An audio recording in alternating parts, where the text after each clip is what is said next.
It's semi-final tonight. But it's like afternoon for both Sam and I because we're American. So how did you work? Did you take off the afternoon? Are you double multitasking? What did you do? Well, I mean, I'm always multitasking during Eurovision week, but no, I have actually taken this entire week off of work. And my company was like, you know what? You normally take 2 weeks off during Eurovision week. So the fact that you're only taking 1 week off this year, it's a boon. And I'll just, kick it over to Junior now that we've got dates for Junior Eurovision. Right? I know that like, I love how they kind of like snuck in that announcement today. And I was like, oh, okay. We've got plans.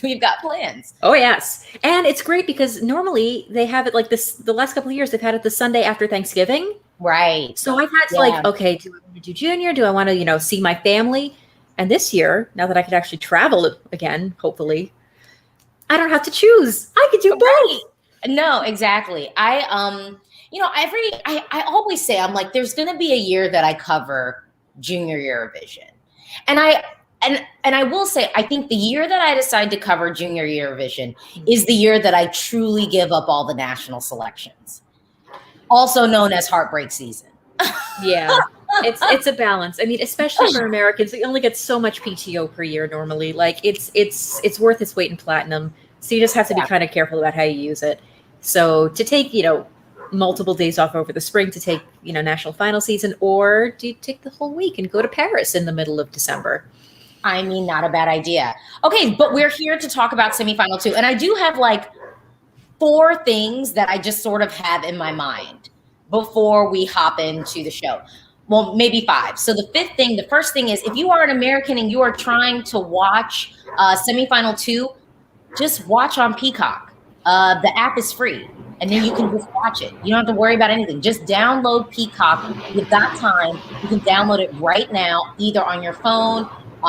You can watch it on your computer, or you can project, like if you have Chromecast. It's also an app that comes, if you have a smart TV, you can just download the Peacock app there. I would tell you, maybe have me on your phone, have me on your laptop, but then watch the show on the big screen. I'm watching it on my 60-inch curved 4K television. Ooh, fancy pants. Yes. And I have a sound system. That's like another thing. I noticed that when I have like my sound system hooked up, I think I hear things other people don't hear.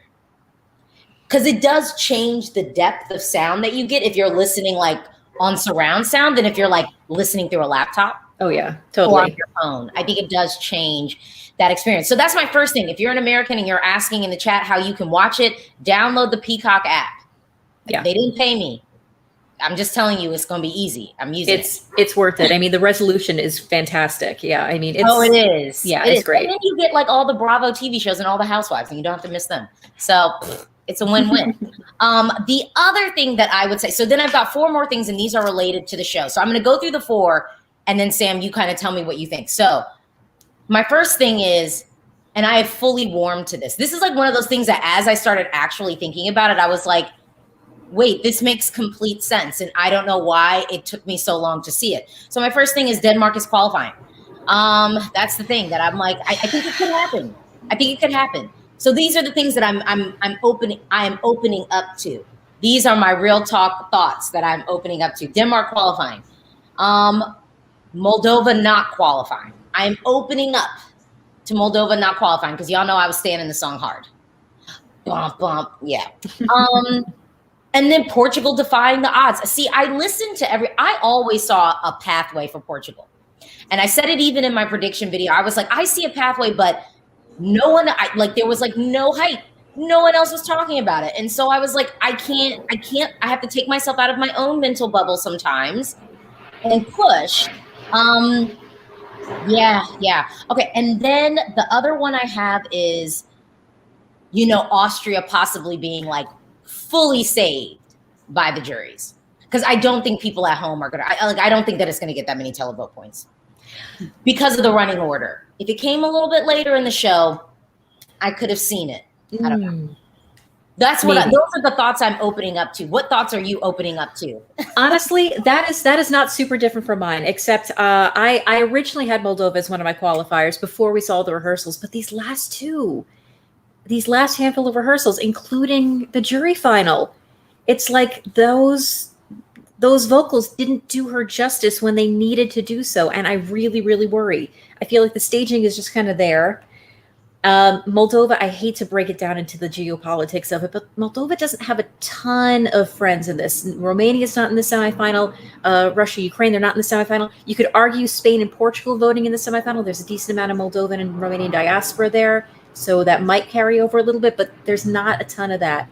And you can only ride the Kirkorov wave for so long, especially when those countries that would respond to it aren't there. So I'm actually putting Austria sort of in its place. The fact that we don't really have a ton of male ballads, especially with Vasil falling out after that first semifinal, I think that there is a sort of niche that Austria kind of plugs into there. So I think that's a possibility there.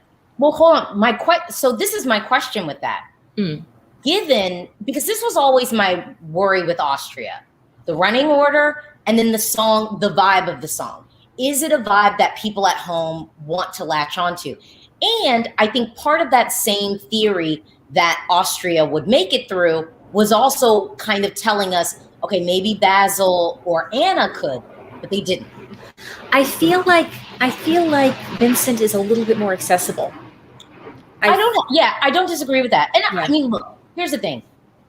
My issue with Austria has nothing to do really with the vocal or the staging. To me, it is beautiful staging. Yes. Vocal, pitch perfect. I mean, I think I've said this before. Vincent is a vocalist. Vincent is not a singer. Vincent is a vocalist. My only fear with it is this the song that, because I know for me personally, I like in the studio, in the car, when I'm listening to the full Eurovision playlist, it's a skip.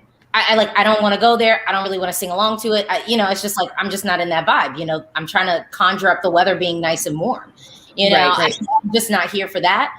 But when I saw the first rehearsal, I finally connected with the song. And I was like, people at home are going to connect with this. Same. Yeah. Agreed. Completely agreed. It just, when I first heard the song that was presented for this year, I was like, where's the showmanship that we saw in Alive last year? Where's him? Where's the personality? And now I see it when it all comes together and he's outside of that package of just the music video. We actually get to see him come ironically alive. And this to me is a bit more of a solid entry point. And a bit more of a straightforward ballad rather than the theatrical ballad or the sort of gospel influenced ballad that we saw fall by the wayside in the first semifinal. It's a different flavor. So it's easy to lump the three of them in a box together, but they're different enough that you can't quite paint them with the same brush. I agree. I think, so I said I am open to Austria being fully saved by the juries. I just don't think the televote is really going to throw their weight behind this one. It could be enough. No, I think it could be, because honestly, I could see, but then I'll tell you where I get nervous. Where I get nervous for it is, for me, it has to be in like the top 4 to 5 of like every jury. And like, not everyone, but the bulk of them. And the things that make me nervous a little bit is like, who is really, really about to be helping them? Because I can see, because juries are definitely going to help Switzerland. They're going to help Bulgaria. I think they are going to throw some weight behind Portugal. I think we're going to see Portugal pop up in some top. I think in some top 5s for some of the juries. I think Iceland is going to be in there, and I wouldn't be surprised to see San Marino there. And now I've just named like multiple songs that could then bump down where Austria is. Yeah, I have Austria sort of like on the cusp. It's somewhere between like 8th and 12th. And I could put Moldova, I could put Denmark, frankly, in that same kind of pile. And it looks like, I'm getting a Te Deum on Peacock. Yep. Here we go. Folks, it's happening. It's happening. It's so weird to be doing this in daylight. I haven't had a daylight, other than semifinal one, of course, like be doing this not in the evening time in Europe since 2010. So this is still very surreal for me. I love it, but it's very surreal. And just as a heads up, I'm going to be kind of multitasking just a little bit. I'm doing a lot of the live tweeting for the ESC Insight account. So if you're not already following us there, please do so. Sorry for the shameless plug, Lacey. No, deliver that plug. I also have to say to folks, I have a website now. People don't know that. There's a website. It's not just mine, but it's EurovisionFam.com. Really simple. You should go there. There's tons of articles, lots of stuff to read. And on that note, I'm going to bring someone else to the stage. It's like one of my favorite folks to chat about Eurovision with on Twitter, legitimately. And it's Lily, and I'm gonna pull Lily to the stage. Hello. Can you guys hear me? I don't know if my mic's on. Your mic is on. We can hear you. Okay, good. Nice to meet you. I haven't streamed in forever. Huh? Nice to meet you. Oh, it's nice to meet you too. I'm just, it's been a while since I've done this, so I'm really excited, and I can't wait for the semi-final to start. I'm crying. I have the Icelandic stream up. I love their English stream ever since 2019. So I watched Peacock on Tuesday, but I decided to go with Iceland today. That's fair. Yeah, I mean, if you want commentary, is it Peter Fenner who runs it there, or do you know who's running it? Alexander Elliott, I think. Okay, I'm not familiar with that. I'm sure. I mean, it's RUV. You're in a safe hands. Safe hands with them. Oh yeah, no, I love RUV. I use their English site for news all the time still. So, I love RUV. Okay, y'all, we've got a question that I think is interesting. We should probably chat about. But the question is, can Iceland still win if they can't perform live? I think so. I think me so too. I think that in a weird way, I think it hurt Australia, but I think it's a different narrative with Iceland, with someone now contracting COVID. I think the song already had a ton of buzz. It's so kitschy. People are just going to be able to latch onto it. They're not going to forget it. And I also think we're using a rehearsal performance that was shot in the arena on the stage. I don't think it's going to hurt Iceland at all. I think Iceland could still easily, I shouldn't even say easily. I think it's between San Marino and Iceland for winning the televote, and I wouldn't be surprised if it was Iceland winning and San Marino. Yeah, and a huge part of it as well is you have to take in consideration the song itself. Iceland's song is way more approachable for the majority of people than why I absolutely adore Montaigne and I absolutely love Technicolor. It's a more challenging song. It's one of those things that's very much so an acquired taste. Whereas with Iceland, you can just ease right into it. So that's still gonna. I don't see Iceland not doing super well still. No, I expect to see it do well. I think the only people who are downplaying this are Eurovision fans who are jaded. Yeah, jaded Euro fans. And I also want to flag for folks for Sam and I, we have seen this stuff more than once. There was a jury show. There was a dress rehearsal today. So I did see some comments yesterday where someone was like, well, you didn't even pay attention through the interval act. I'm like, I saw the interval act. Sweet water. I saw it's it. Great. She's great. I even said, I was low key, I'd be down for her representing the Netherlands, maybe 5 years from now. So then she could win, create some space with it. I was sort of why haven't we seen her before? She's great. So yeah. Here's another question, and this is a big question I think folks are asking. Do you guys think Latvia will make it? What do y'all think? What do y'all think? It breaks my heart to say it just because I know how badly she has wanted this. I mean, 9 national final entries in 2 different countries over the years, oftentimes multiple songs successively a year. She's been trying so flipping hard over the years. I don't think this is her time. Yeah, I'm 100% there too. I love Samantha Tina, but I cannot see the song qualifying. And I feel bad because I adore her and I want her to do well, but the song, Yeah. I mean, the song's got a great message. I love her attitude. I mean, her vocals are sometimes a little all over the board, but when they're good, they are good. Yeah. But it's just, yeah. I saw a pathway for Latvia last year. This year, it was always really tough for me to see that clear pathway. And then with everyone in the semi, I think really everyone elevated their staging. and elevated their songs and really brought them to life. So the competition was just so tight. But I want to throw it to our host, because we have our host, sort of on the screen. The hosts look good today, especially Chantal. And that's it. How are y'all feeling about the hosting team so far? Do we think, because honestly, I think the blueprint a little bit is 2016, and I think we have such strong songs this year that we were on the road to where it's like, okay, we could maybe be on to having our best contest ever. And kind of trumping what happened with Mons and Petra. Because part of, I think, 2016 being such a solid year was the hosting. The hosting was so clean, the musical acts, everything was so tight. Okay, yeah, what do y'all think? Oh, no, I love the host. It feels like Nikki is way pulling ahead of the pack, though. Nikki is far and above. Like, the other thing, though, is she does so much work in English. Like, I legitimately didn't know she was Dutch until like 2 years ago, and it shocked me because her accent is just so neutral, and I'm so used to hearing her speak English, and it's clear she has more comfortability with the language, so they can give her more stuff, I feel like. But yeah, she's just so charming too. It's like, you have to think she's a YouTuber, so she has to be engaging to an audience, or where's her work going to come from? That's actually the thing that I was so shocked when people were talking about, they were worried about her taking on the hosting. And I'm like, she has been having like a YouTube channel, literally creating content by herself and being engaging for years. To me, I'm almost more worried about some of these, like, honestly, television hosts who are just news reporters stuck in a studio all the time and not necessarily actually engaging with people with their hosting. Whereas when you are on YouTube, you're constantly engaging, you're tweaking, you're seeing like what folks like and what they don't. I mean, I think Nikki looks great and is extremely comfortable on the stage and is definitely sailing above. They should have fired that man. He should not be up there, because it's just like there's no value add to having his presence there as of now. But we're about to see San Marino, so I'm going to go on mute so I can listen. Yeah, me too.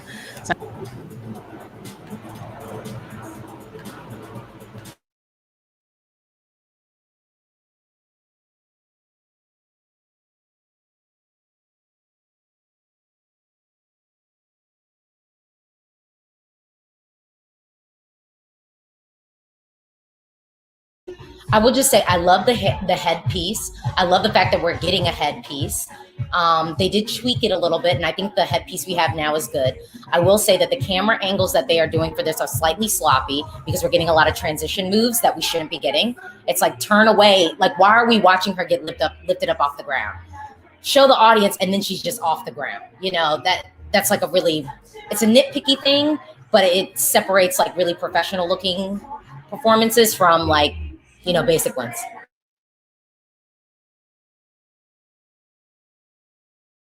I will also say I love the accessibility of the song. Everyone at home is going to immediately get this. Safe qualifier.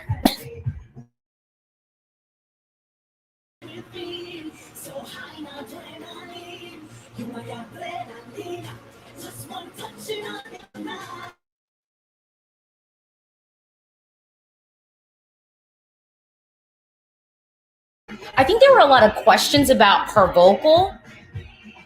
I don't think that the song is that vocally challenging to where we'd have an issue, but I know some people were flagging that, maybe the vocal would be off, but I think it works.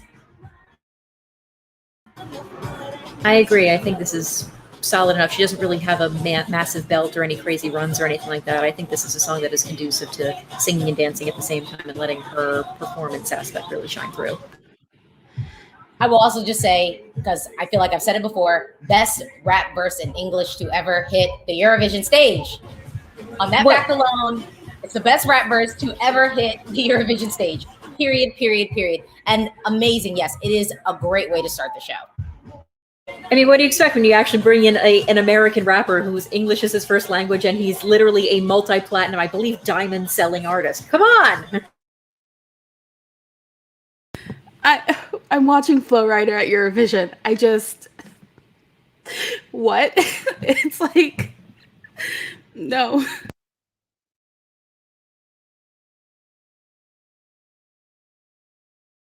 I'm not gonna lie. If they were able to have like a real like Eurovision with people in the pit, I think that this could have come top 3. if we had people in the crowd, I mean, just to me, it would just be so obviously the televote winner, even though I still think it could possibly be the televote winner. The only person I think really coming for them for that televote win is Iceland. Oh, that was so much fun. That's qualifying. Like, I cannot see that not qualifying. Like, that was so much fun. I do kind of miss the Lucha Libre pink bellhop costumes the background dancers had on before. But other than that, that was amazing. Like, I don't know how that did not make anyone, like, if you're at home and you didn't smile, what's wrong with you? You know? I'm telling you, I mean, when I first heard the song, I was just like, this is really good. Like, it's so accessible. Like, I think that's so accessible. It's so easy. Because I would even argue, like, it took me a while to sort of get into El Diablo in that way that when you have a bop, you want to just be able to start singing along to it immediately. Mm-hmm. And there's a lot of complexities with El Diablo, you know?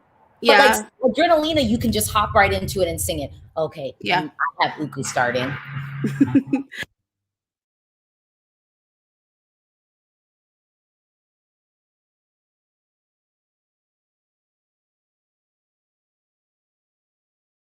I would just say he is very good looking.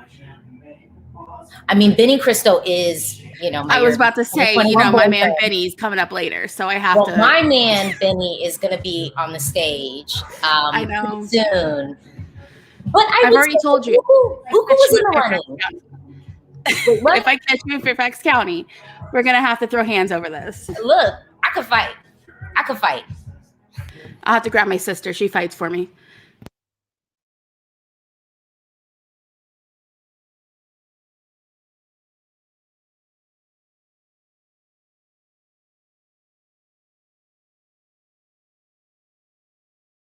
I mean, his crystal blue eyes, his chiseled jawline, you know, his body. He's coming for that wine mom vote. And with wine moms in mind, I'm going to just take a little sip of some vodka lemonade here. Stop coming for my demographic, Lily. Stop coming for my demographic. And I'm just here, the cat mom. That's Evie's opinion, I think. I mean, I will say, I actually think that this staging is far better than what we had at the national selection. And actually, even from the rehearsals, I will also say, watching this, I don't know if I'm watching in 4K, but I'm watching in pretty high quality HD. He looks like a phantom ghost, good looking Disney prince, you know, singing the song. Oh yeah, no, I can already see all the moms across Europe going, I can heal his heart. I can make him be the lucky one. I can really do that.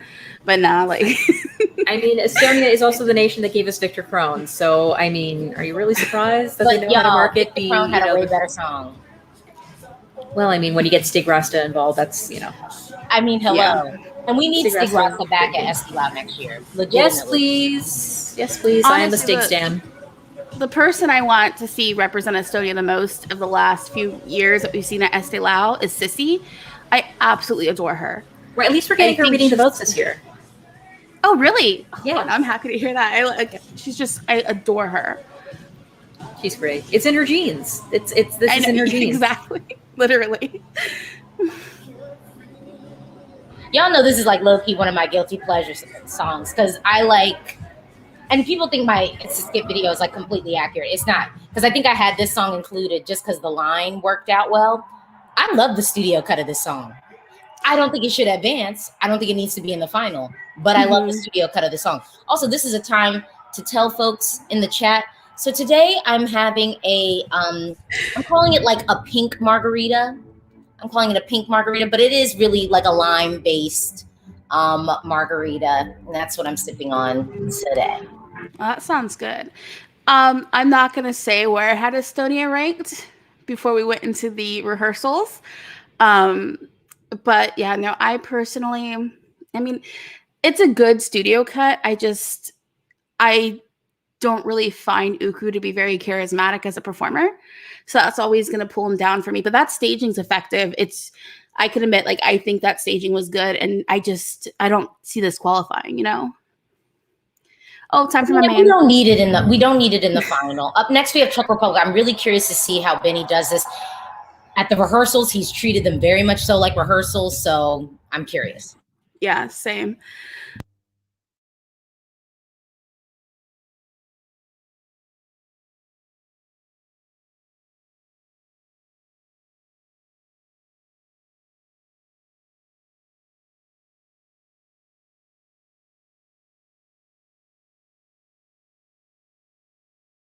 Let me just say, I love his styling. I love the fact that we're not getting the jeans and t-shirts, like, and all that foolishness. I feel like the dudes really stepped it up this year to actually give us like on stage looks. Oh yeah, like that jacket is so nice. I want that jacket. I'm not gonna lie. No, legitimately, I might have him mail it to me because he's my boyfriend, so he'll do it. We'll see about that. Am I gonna have to separate you two? Like, seriously, like, I'm in the middle here, like. It's okay. You don't have to worry. I mean, it's cute. My boo has fans, and we love it. We love that he has fans. I have to say, I so would have staged this differently, and I'm just waiting for like a delegation to hire me at some point, or at least to just consult and just tell them like yay or nay. Like, I'm feeling that idea. I'm not feeling that idea, because I would have ixnayed this entire idea. It isn't it. Like, I loved your idea for doing it like You're the One I Want from Greece. That would have been so cute. But like the background dancers their clothing is too dark. They're blending into the background. But I said that they needed to be restyled. I was like, we needed more pops of color from them. I mean, yeah. Oh, I'm looking at the comments. Mm-hmm. Yeah, I'm nervous for him. I don't think he's gonna. I'll admit, like, I think this is gonna struggle to get the vote here, but I'll still keep him like in my top 5. Yeah, this is going on my summer, Windows open drive around Lake Minnetonka playlist. I mean, hell yeah. Oh yeah, no, this is up there with like France 2010. That's the best song to blast in your car at as high a volume as possible, and this one can go in along with that. Yes, France 2010, but they actually gave us staging. Yeah, no. I don't know. I think whomever was in charge on the Czech Republic team for putting together the staging package definitely failed, because this was a song that could have easily qualified. I say that comfortably. It could have easily qualified, but the staging is just not what it needs to be. Yeah, and I'm going to say he's doing a great job. Like, I really feel like he's bringing the energy, like having the audience there is really helping him with that. And he's also connecting down the camera in an effective way. Like, I will say, actually, that's one thing that Uku needed to do a little bit more. There's something about Uku as a performer. He can feel cold. Yeah, that's the problem I have with Uku. He's selling it in the camera. We're feeling it from him, definitely. Mm-hmm. Oh, no, sorry. The commentator was like, I really want that jacket when I'm listening to the RUV commentation or commentary. And yeah. Ladies, I hate to have to do this, but I think I may have to step away. It's just a little bit too much for my poor little laptop right now to be. I'm on the press stream right now. I got Peacock. I'm trying to tweet, and I wish I could have the brain dividing to but maybe I'll hop in with you folks after. Thank you so much for joining me. I always love to have your voice, your thoughts, your presence on the stream. So you're always welcome. So you got the link. It was so nice meeting you too, Samantha. You too, Lily. You too. Well, I'm sure I'll pass across again soon. Okay, take care, guys. Yeah. Bye, everyone. Bye. Okay, and this is a good time because I think I have not shared. So I'm going to share my screen for a moment so I can show folks. This is what I want. I shared this on Twitter earlier, but I want folks to see. So this is what I want to see qualify. Now, I will say I did have to let go of Moldova. I love that song. Y'all know I love that song. But I only got 10 options, so I had to let one go. And I chose Czech Republic over Moldova just because I really do love the song and I love Benny so much that I kind of picked that. So this is what I want to see happen. Not my prediction, but we'll let this ride while Greece goes for a bit. Yeah. Which I also have to say, Greece, best styling for me this year. Best styling. Oh, she looks amazing. Like I saw, just gorgeous.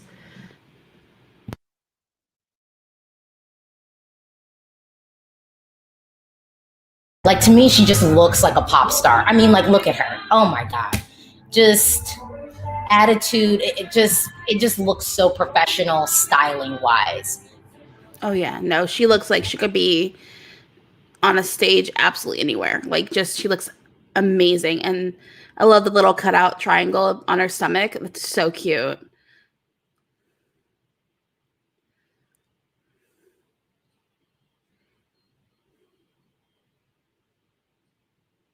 And her vocal is pitch perfect right now. We haven't had a bump out yet. No, she sounds amazing. Like this. Oh, this is fantastic. I'm like mesmerized.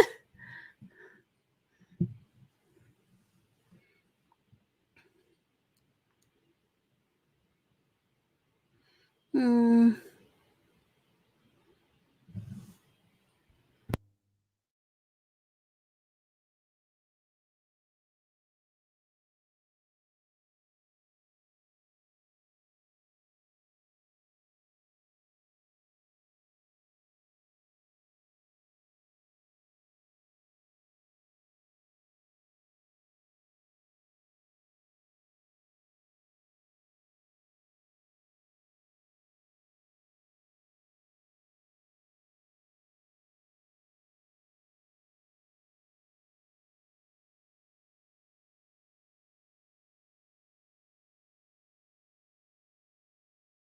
And I make no mistake that this is probably my biggest grower song.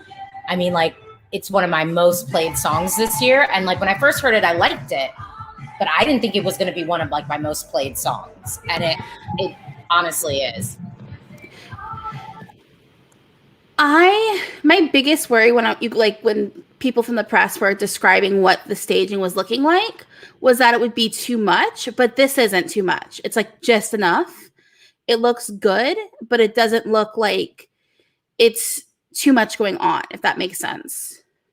And like when it comes to the song, I just feel like, I don't know, because like I'm still a bit conflicted because I really feel like if it wasn't for how well Future Nostalgia did as an album, like during 2020, I don't know if we necessarily would have gotten this song, but I'm always pro a bit of a disco throwback track. I love disco. I'm not gonna lie. Like behind me, I've got a bunch of disco records. So yeah, no, this does it for me. Yeah, see, to me, I really like it. I am seeing some folks in the comments that weren't really a fan of the green screen. To me, this is the Eurovision Song Contest. You've got 3 minutes on that stage. And you know, and when we look at a performance like, you know, what Czech Republic was serving, you know, what that needed really was some type of just staging people can latch onto. I'm not saying it has to be a whole bunch of tech, but it has to be something that people, I think, can latch onto it really to propel it forward. And especially if you're not going to give us like, you know, crazy gymnastics vocals. Yeah. And so I really applaud the fact that Greece put this together. I just think, to me, it looks clean. There's something about it. I do think she could be more comfortable with interpreting the choreography, but Homegirl is like singing.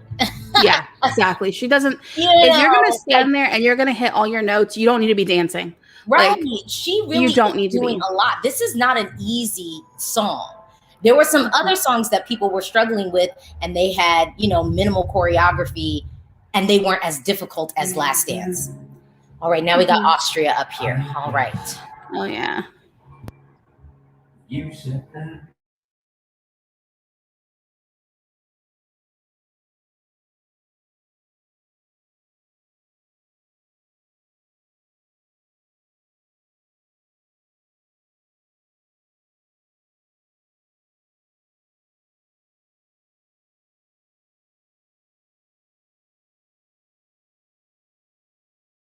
I just want to say, y'all real savage in these comments. I mean, dang. He sounds absolutely amazing. Like he just, his voice sounds so good and smooth, and I love it. See, and this is my issue with the song. Oh, and not issue with the song, but where I'm like, will it qualify? Because I'm like, I don't think people at home are in this vibe. I don't think people want to listen to this. I think people want to listen to like something that's going to get them up popping. you know, or transport them somewhere. Where is this transporting me? Not to a joyous place. Now this is taking me to a bad breakup. Dark. This is it's like this is the year to bring something moody. I really think like Alive would have done much better this year than this would have. Like, I absolutely adore. Oh my gosh. I'm sorry. I just saw the comment somebody made about their 92-year-old great grandma thought the song was okay, but then again, she's deaf. Yo, who said that? That's vicious. I thought I was say, people be getting on my channel saying I'm savage. I'm like, no, y'all are. I wouldn't say this. I wouldn't say that. Because this is the thing. When I saw it live, I was like, I do connect to this song now. Yeah. I can feel the connection. But it's not a connection that I want to readily make on my own. You know what I'm saying? Yeah. I don't want to go here. I know. I have a choice. I'm choosing. I'm having my ticket, you know, to Greece, to San Marino with some adrenalina. Yeah, like this staging is gorgeous. It's classy. He sounds amazing. I love his sequins jacket. Like, Vincent looks great. He sounds great. The staging's gorgeous, but it's just not. I don't think it's going to click with people at home. If this qualifies, it's on the jury. Like, I can't see the televote really going for this. And that's a shame because I do like what Austria's been doing since Cesar Sampson. That was great. I saw that one coming top 10 and people didn't believe me. I thought Panda would qualify because I absolutely love Limits, but this year isn't the year for this. Yeah, I mean, we had pitch perfect vocals. I think he saw. Okay, I just felt like, was he just doing like some type of fake cry? We don't see the tears. Oh no, please don't. We don't see the tears, love. That killed it for me. I'm sorry, I was feeling it. Oh, I know. Nope. That just like took me completely out of it. I'm done, because I didn't see any tears. You know what I mean? It was like the fake cry, but there was no tears. I didn't see any. Should have had some. I got a 4K TV, like, y'all. I'm just telling you, I got a 4K TV. And I didn't see the tears, but I will say pitch perfect performance. I do think the staging is extremely tasteful with Austria. On a level, I don't know if I really would be mad if it was in the final. I would get why it's there, and at least it's a pitch perfect like vocal performance. And on that, I'm fine. Let me just tell you, so Poland. Someone get their dad away from the karaoke machine at the cookout. I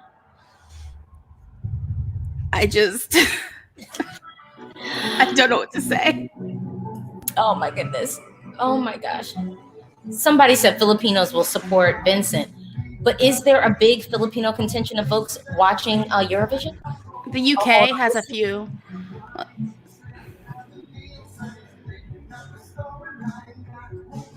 Oh my gosh. Bless him. He's having a good time.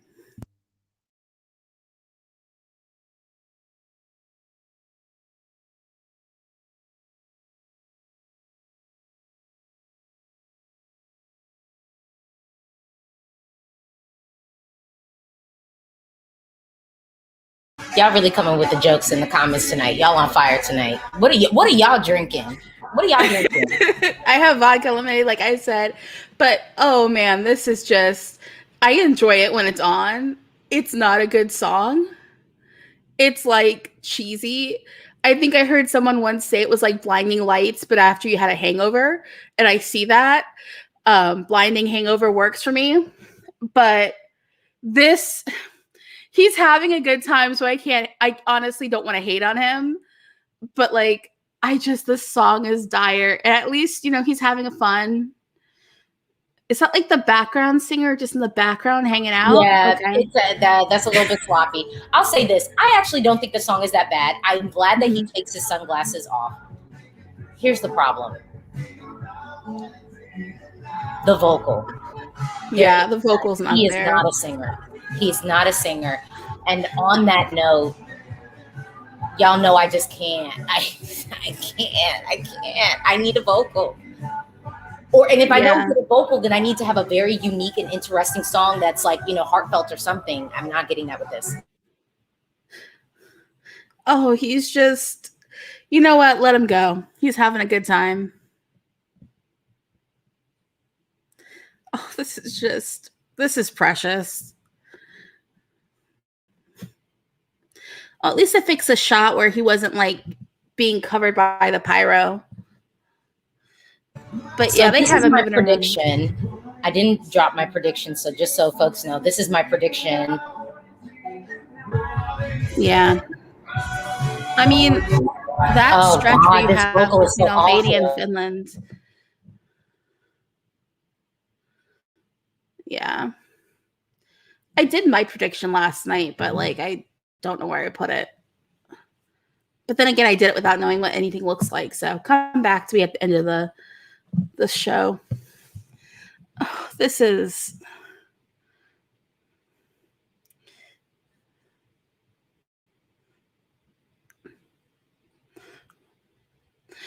I feel like this would be a fun song to sing at karaoke, though. So, how about that as you will? Oof. I mean, yeah, I agree with you, Halil. That just wasn't it. You know what? That's okay. He had fun, And he seems like he's been really nice to everybody the whole time he's been there. So I'm happy for him. Look, I'm happy for him. I would say also, so someone wrote about, Moldova. Well, first of all, I have to say the fact that my rendition of Sugar is not included in any of these social media challenges. I feel personally attacked by that because my TikTok. Call Nikki up. You call her, Nikki. What's wrong? Like, come on. But what I was going to say about Moldova, I love Moldova songs. Sugar is actually on my Eurovision Faves playlist. But in this in the running order, I just think that they did the wrong staging. Yeah, honestly, I wish they would have brought the dancing ice cream cones. It's like Moldova. When you think of Moldova at Eurovision, you think crazy, fun staging. And it's like, this isn't giving that to me. And we know Kirkorov has the money because he's the one paying the bill. I've seen his Dolce & Gabbana collection. Like, it needs something more. I will say this, though. I do like the fact that with Moldova, they went with something upbeat this year versus Prison last year. It's like they did the opposite of what Austria did, And, like, that was a good move. But the staging, we just need something crazier. I mean, here's one comment. Moldova got hate at the beginning because of the music video, so they changed the staging. Okay, well, first of all, K-pop 24/7. There was no hate over here. I love the music video. To me, when I saw the music video, I was like, oh, and Moldova is now fully about to qualify. Yep. Because we know they're going to bring some of these ice cream cones to the stage, and it's just going to be full kitsch. And then we'll have still the choreography and everything. But my fear for Moldova is really based off of kind of even what happened with Croatia in semifinal 1. I think the slickness of the production, like this one needed the kitsch, it needed the camp, especially this year at Eurovision. I just think that people would have had that to really latch onto. And there's something about the staging that ultimately ends up feeling rather static because we don't have that real transition.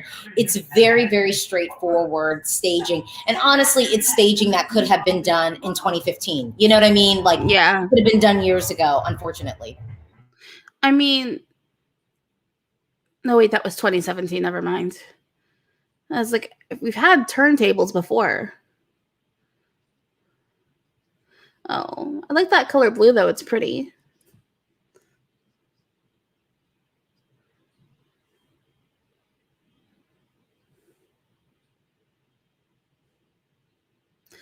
Oh, come on. How fun it would have been if this was like the California Girls of this year, like staging wise. That's what it should have been. That's what we thought it was going to be. And I just don't know why.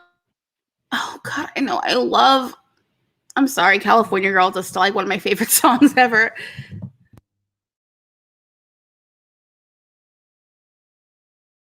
I agree. Sugar is a good song. I think it is a great song.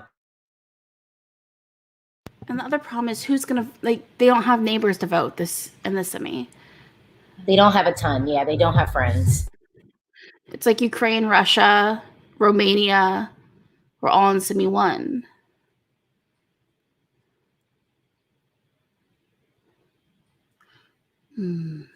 The vocal is not doing what it needs to do. Nope. Yeah, she's definitely not in tune.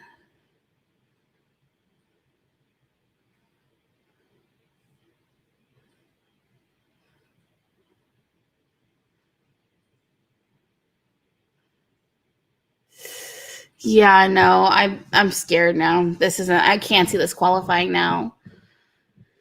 I told you, it's very static. There's something about it that is a little bit static with the staging, and again, I was sort of like, after the first rehearsal, I was like, just put the ice creams up on the LED. There's still time.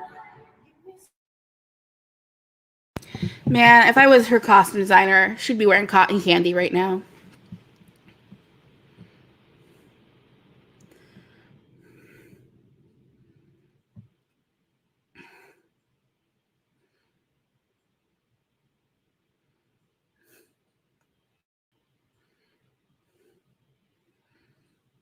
Her vocal is not doing what it needs to do, and this song is not difficult. Yeah, no, her vocal. I taste you so. All I need, and I'm about to climb the walls. No way I'll be alone tonight. Come over. You know, it's not hard. How did she sound last night? Oh, sorry to hear that.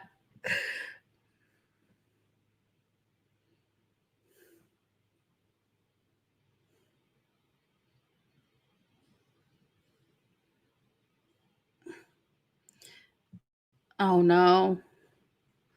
Choices were made.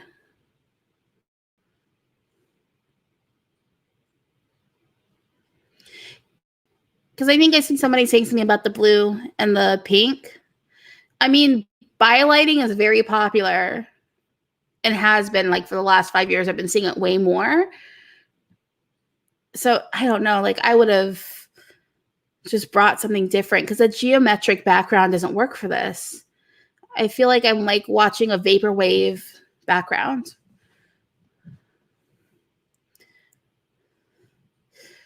Oh no.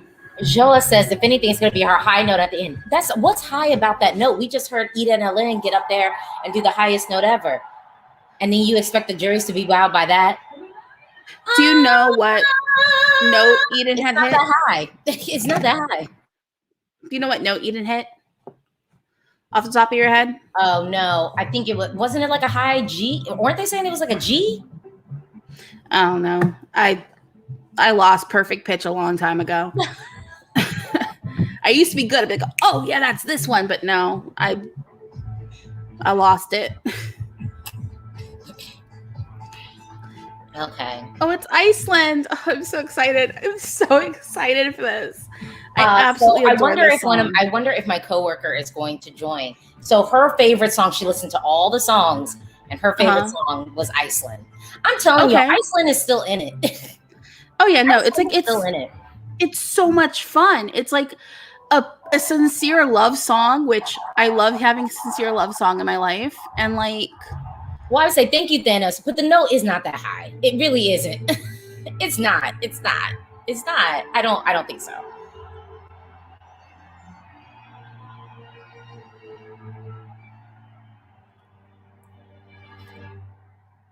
We've been together now. I'll just hear the crowd.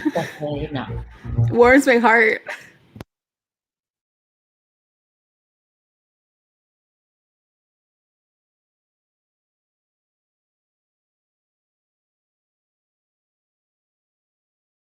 Can I just tell you, I'm like praying that it was like a false positive, because you know when you're taking like these rapid COVID tests, like the test can be positive, because he was feeling okay.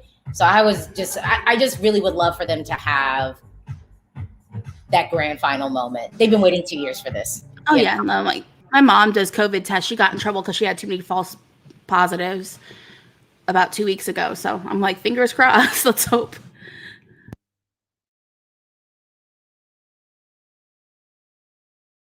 I just love Daffy's voice.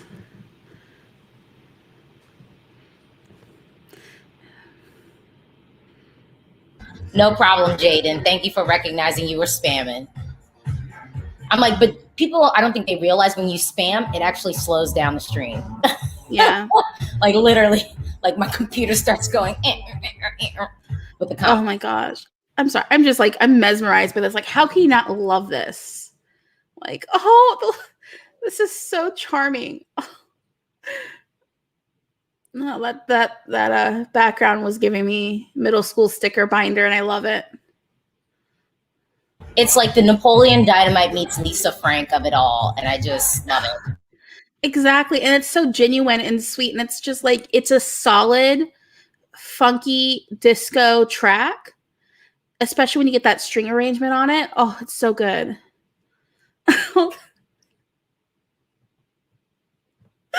Yes. Oh, they are so cute. Just everyone's feeling themselves in them synths.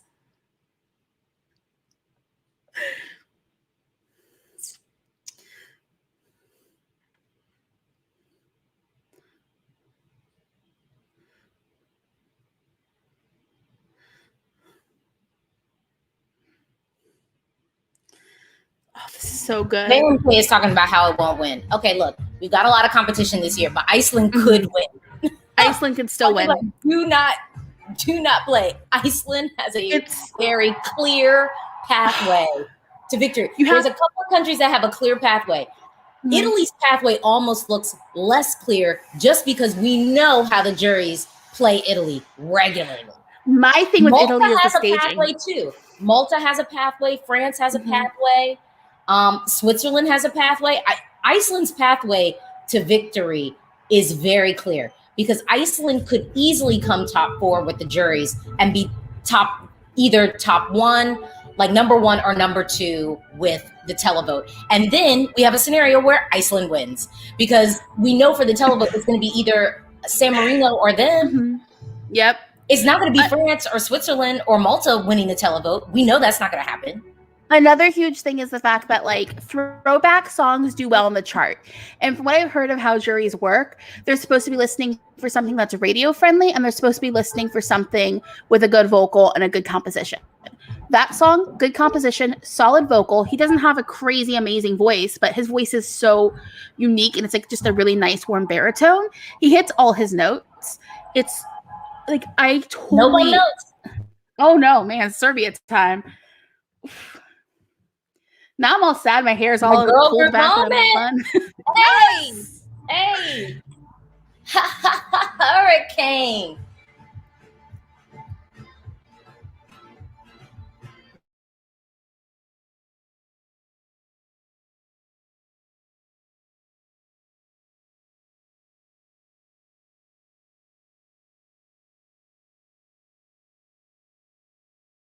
I just want to say I love their costumes. Oh, they're just, it's like that perfect balance of styling sexy is and classy. amazing. I mean, this is Destiny's Child styling.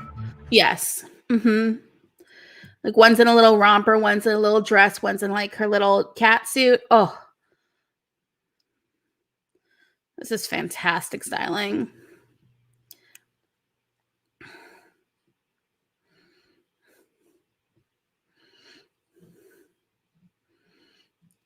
And I love that it's in Serbian.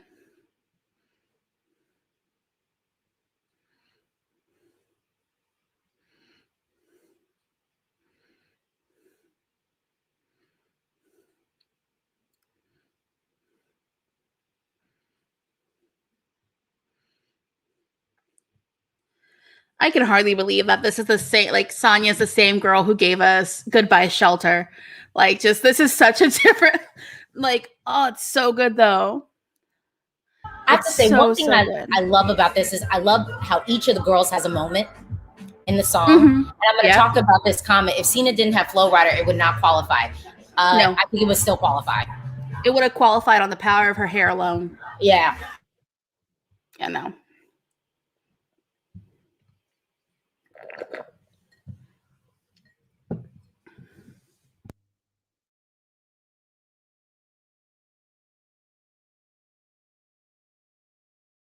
I'm not gonna lie, we kind of need this in the final, like on a level.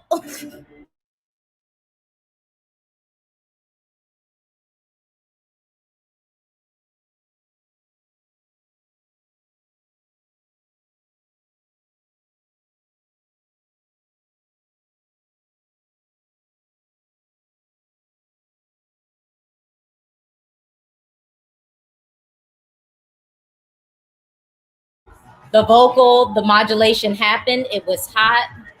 That worked. That's all they kind of need to hit. Oh yeah, no, like.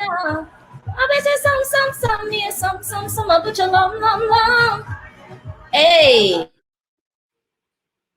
Serbian Destiny's Child. Yes. Who's that? Jerry Swanee. Yes. Yes. And I love it. I love this. I just love it. Yes. I love it so much. That's so good. I love a girl group. I'm always happy to see a girl group. Everyone has their time to shine. We need it. We need yes, Wanjuti. Trilingual queens. So good. Like that's honestly, I think the jury would still go for that too. I do too. I know some people were worried about it just because of how like booming I think the song is. Yeah, I think just how booming it is. But I mean, for me, I just it hits. It hits. Like everything about that hits what I needed to hit, and like they sound great. They look great. Like jury, I can see the jury putting that like maybe 7th-ish, and then putting. That's what I think. Yeah. I think the televote will put them over the edge, but I could see some juries having it there. Yeah. No. Yeah. Oh, Georgia. Oh, sweet, sweet Georgia. I like this. I'm not gonna lie. I like the song, and I think Sasha really resurrected the staging to make it so it might not be last. Mm-hmm. Honestly, I'm gonna say this: Georgia is one of my favorite countries at Eurovision, solely because you never know what you're gonna get. They are not the least predictable. Like they've sent us prog rock, and I was like, "What? Like you gave me a 3-minute prog rock song?" And this is just. It's so odd. And I want to dissect it. No, I really, really actually like this song sonically. It's so not Eurovision ready. You know what I mean? Like just in what we need to do from a Eurovision entry, and that's where it becomes challenging. But again, I think Sasha did, because everybody wants to come for her. And it's actually, it might be starting to annoy me a little bit. Yeah. It's almost sounding like people are mad that she keeps getting asked to do staging. And I do think when you look at a performance like this, it's like, this is why people hire her. This is great. How else would they stage this to like put this in a place where it wouldn't just be like completely DOA? And the staging is beautiful. Like, to me, this song, it makes me think of like an album cut from the 60s by a rock band where they were trying something different with a ballad. And it just has that quality to it that I find really appealing. So yeah, like I actually like this. Well, the comments aren't feeling it. Y'all be vicious up in these comments. I know the contrast between hurricane and internet. Someone said Georgia after Serbia is like Croatia after Norway. I don't agree with that, but I do think the hard turn with no break in the middle from Serbia to this is not helping it. But I feel like with the staging, they were trying to do sort of like a little bit of a Kevdashem moment. But Kevdashem, I think, felt slightly more enduring. The thing with Kevdashem is it also had more life to it. Like they had more of a beat that people could go in and go, okay, yeah, this is like something positive, or that positive, like this is something with energy. Like this song is just so, it's like, it's very slow, but I don't know, because it's like, I really do enjoy this. It's just, it's not a competition song. And Georgia doesn't really seem to be sending competition songs to Grown Vision. Like, I don't know. I would love to see Georgia bring something like in 2022. That's what they would send to Junior Eurovision. I think if Georgia pulled out one of those songwriters, they easily come top 10. Well, I will say I do agree with Mike. I do think that this is leagues above what Poland sent us on the stage. Yeah, because at least it's something different. Like I've heard Poland's song so many times,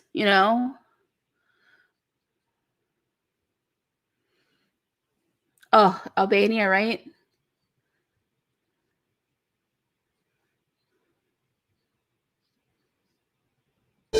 I will just say I love the staging for this. Sasha really, again, people want to come for Sasha.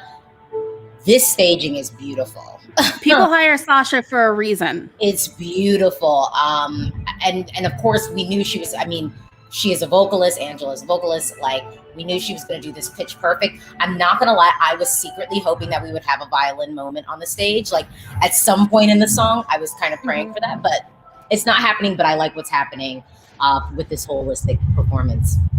Yeah, no, this is, Angela just hit me right off the bat.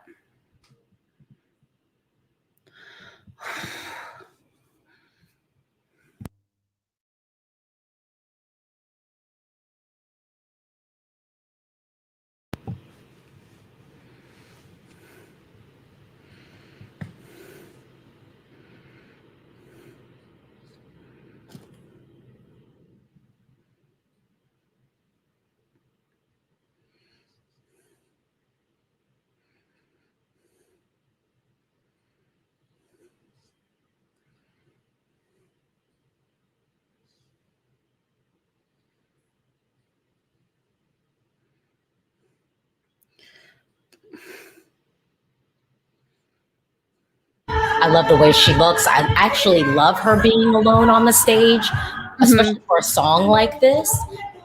I think it ends up being very impactful. And look at these moments.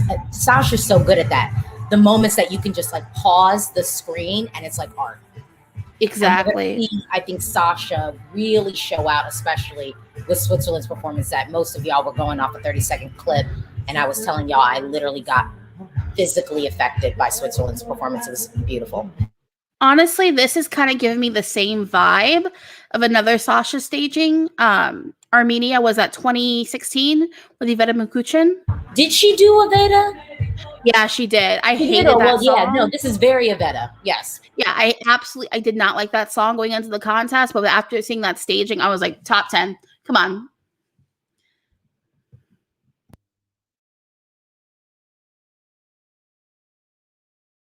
I agree with you, Andreas. I do think the native language songs in this semi clearly stand out, and I think it works to their advantage that they're not in English.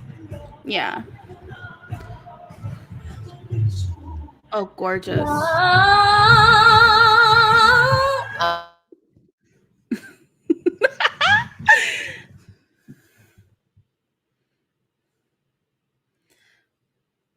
I swear, every Eurovision needs an Albanian woman just singing her heart out in front of a wind machine. It's not Eurovision without it. How do you look at that shot and not just go, yes? Yeah, people need to stop coming for Sasha. For real, for real. And arguably, I think more people hired Marvin this year. Who's Marvin? Did 2015. Also did Bulgaria staging this year. Who else did he do? Marvin did Cyprus this year. But I think he might have the most acts this year, I think. I'm sorry, who did he do from 2015? Conchita. Oh, okay. I'm sorry, the sound cut out when you said Conchita. Oh, Portugal. Fun fact, this is the only band this year I've seen live. I've actually seen the Black Mamba perform live, so I'm a little biased. I'm also pro Portugal too. I'm like, Portugal's always been good at Eurovision. It's the rest of Europe that's been wrong. So, yeah, no, Portugal, oh God, I need them to qualify. Because this song, the only thing I will say is I wish there was more organ. Because this has like that bluesy rock feel to it and more organ. Like there's the version they did for one of the pre-parties had like a heavy organ sound. It was so good. But this is so good alone. Oh, I love this song.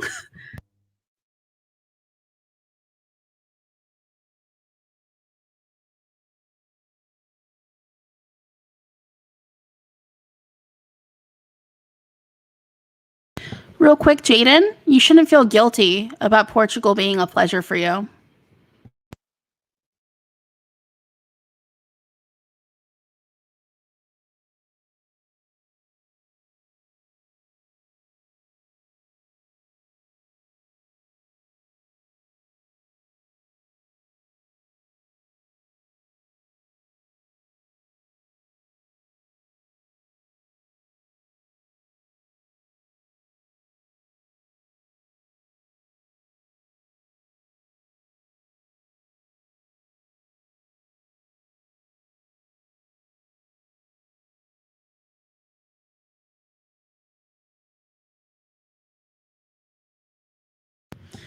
Oh, I love the ratio in the black and white.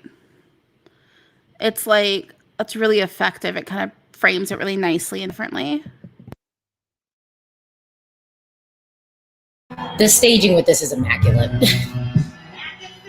I mean, this is really how to change it. And I remember a lot of people were comparing this to the makes, and I was like, this is a little bit of a different sound. It's funkier to me than the makes.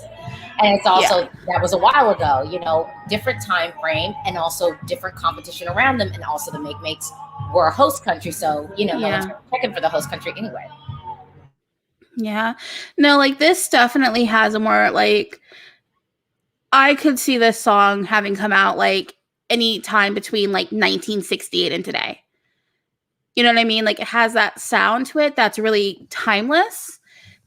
And just, oh, I love his voice too on this. And like the string arrangement is so good.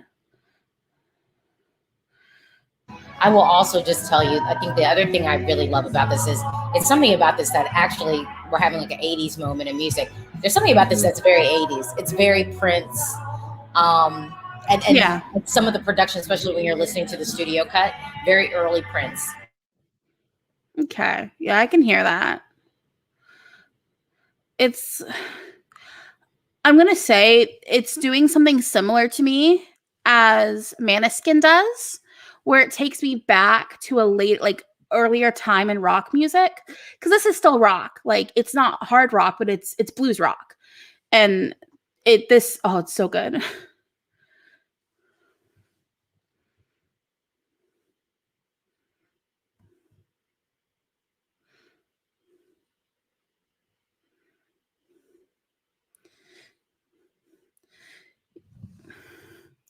Yeah, no, if the juries don't reward that, there's something wrong with the juries. Like that was good. That was so good. This is the thing. I think people were thinking that juries wouldn't latch on. What? I'm sorry. I was looking at the Serbian green room. Did I just see? Oh my gosh, what's her name? I feel so bad. I can't remember her name. Serbia 28, 2008. I swear she's in the green room with them. I swear, not 2008, 2007. Oh my gosh, I can't remember years. Wait, 2008. Wait, what year? Serbia 2000. Was it? Yelena was not Yelena. Oh my gosh.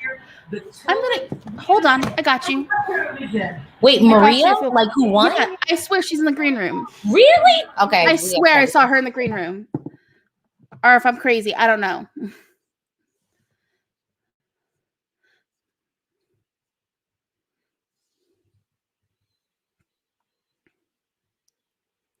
Thank you, Jaden. Anything for you, cause you're the one I love. Yeah, Belarus was robbed in 2005. Sorry. That's my guilty pleasure song. Love Me Tonight. That one's a banger.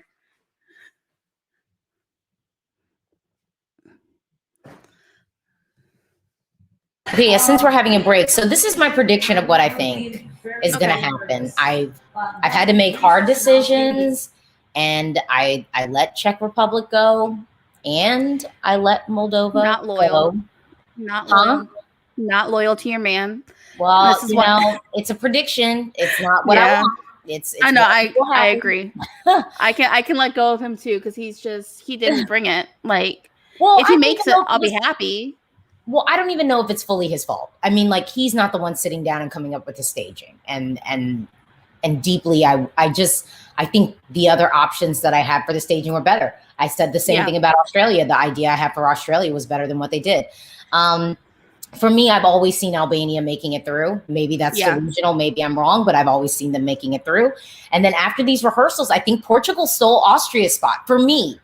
Well, not even for me, but in my brain of like what was probable to happen. Because to me, I think that this year was always going to be kind of like a tightish year. And I think that to me, the reason why I kind of picked Portugal over Austria was because I was like, I think that Portugal won't just get some jury love. I think people at home are going to remember that song and they're going to remember the staging. Like I think Portugal just did it right when it came to delivering on stage.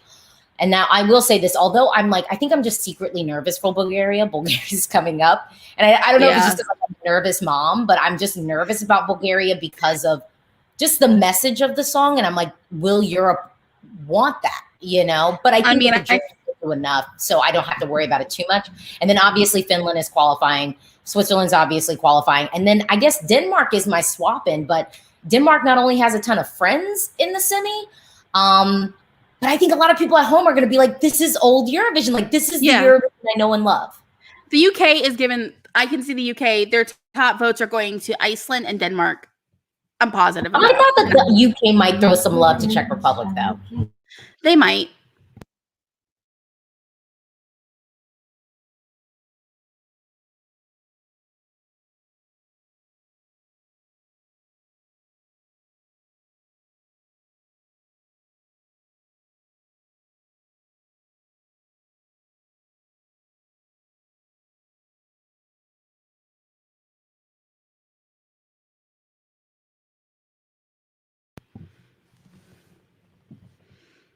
This staging is really pretty.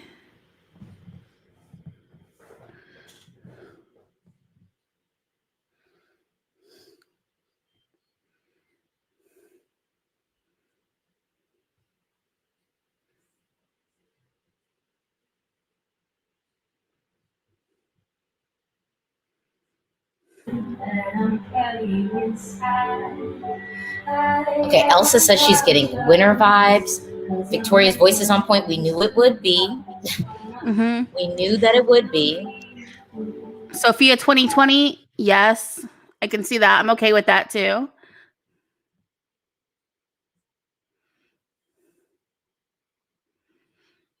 I love the harmonies on this.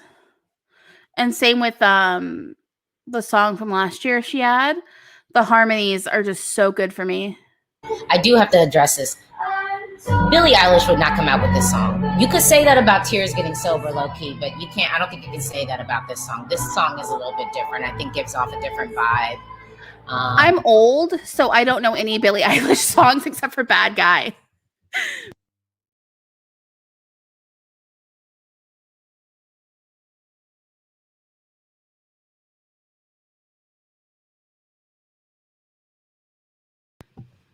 Yeah, I like the lighting is so beautiful and warm.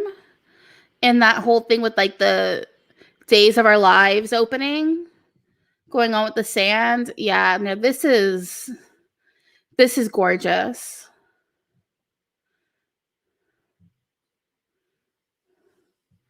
Yeah. Like her voice is so beautiful. This is qualifying. No way in heck it's not. Yes, goosebumps. I do actually have goosebumps right now. And here's the thing. Oh, this is just beautiful.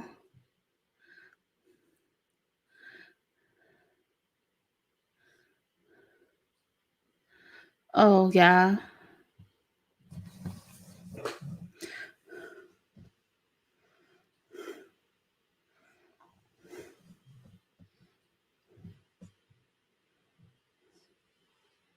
I will say I worry about Bulgaria for some people at home just because of that whole unknown of what are people feeling, you know, but I do think it's going to make it.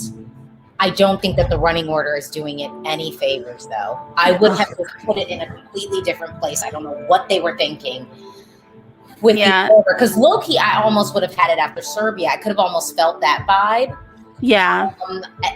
I just wouldn't have done. I wouldn't have done it. And then having Finland after this almost just felt like a slap in the face, low key. I mean, it's like really, y'all. Like I just sang this heartfelt song, you know, about Europe is getting old, and then we have the song after that's like, take a shot. This song, you know, we don't want to grow up. They're talking about they don't want to grow up, and then I found that to be slightly funny. When I hear this song, I just smell Axe body spray. I'm coming home from Hot Topic in my friend's car with her way inappropriately older boyfriend. And this takes me back to 2006. Not inappropriately older boyfriend. Put your hands up, take a shot, join up and don't stop.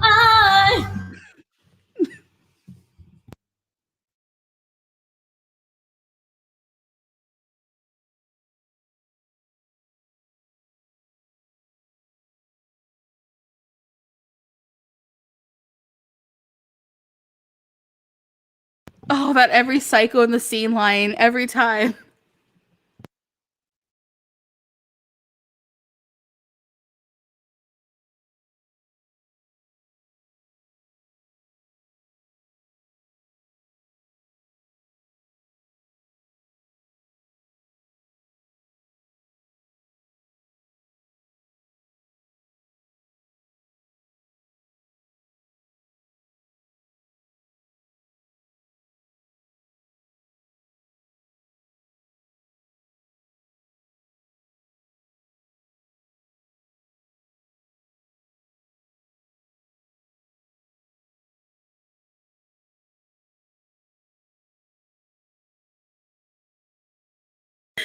Oh yeah, no. This is like so. I think the Eurovision song that this gives me the vibes to the most is "We Could Be the Same." Was that Turkey 2010? Yeah, it's the same genre.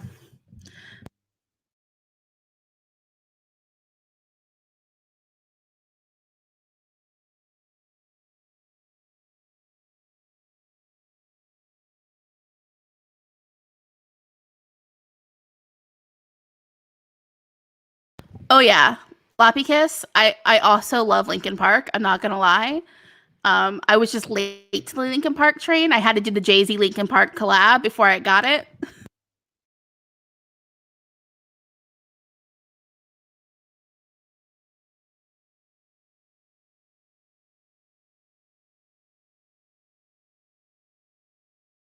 Put your middle fingers up, take a shot. Okay, yeah. This is great. I definitely feel like there's something about this that feels winner, but I don't think it's going to win this year. But I love it. I love it. I love it. I mean, this is like a national selection that I think no one had an issue with them winning. Like literally not one negative comment I saw about who Finland picked this year. No, UMK was so good this year though. Like this wasn't my favorite going into UMK. It was like my number 2, but it's still a banger. Like, oh.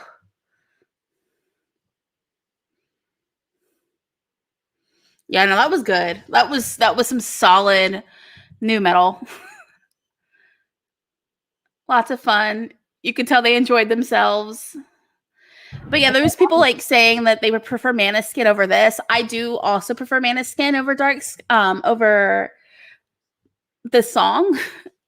But when it's on, I do enjoy it. And yeah, I'm not gonna lie, despite myself and reliving cringe memories of my childhood, it's a good one. I deeply agree with the fact that I would have put them kind of closing the show. I just prefer my fire at the end. Like, let's light it. Like, I don't hate. Well, no, I wouldn't have put Denmark closing the show. I definitely wouldn't have done that. It was a choice. And now we have Latvia, which I'm so curious what y'all think about this actual staging, because so many folks were like getting on me, like, why are you saying the staging's bad? I'm like, because it could be so much better. It's Samantha Tina. Why isn't your staging as big as she is? Number one, I need her to have her own TV show. Like, I'd watch every week.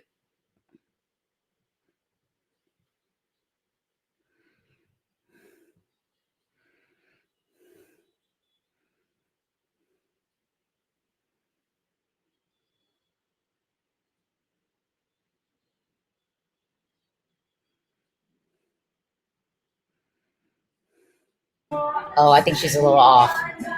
Is her timing's off, isn't it? No, she's like a step down. Okay. So she's a little flat. That's what you're saying. Like, she seems like she's flat and also off time. I don't know. Like, I feel like for a song called Blood Moon, we needed red. But she does look great in green. Oh no, she like screamed. Oh no, that was not good. I think you're a little ahead of me. No, she's a little bit off. Well, yeah, something happened with her. Something happened with her voice. Like she went up for the note and she didn't quite. Do you think maybe she got too excited? Because she did sound a little off. No. She started off. Yeah, she was like a half step down. Oh my Lord, and now we have a camera angle wrong. Oh, child. Oh no. Ooh. Oh, come on, cameraman. Doing Samantha dirty.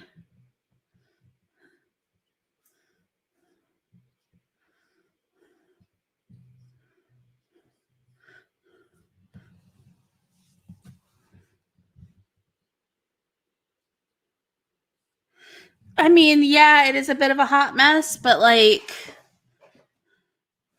we'll see if the delegation tries to see if she can go again, because that camera shot, but we don't know.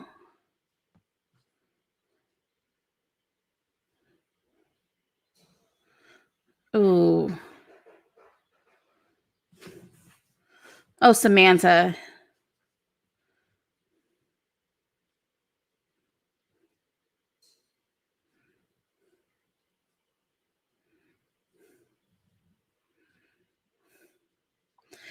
Oh.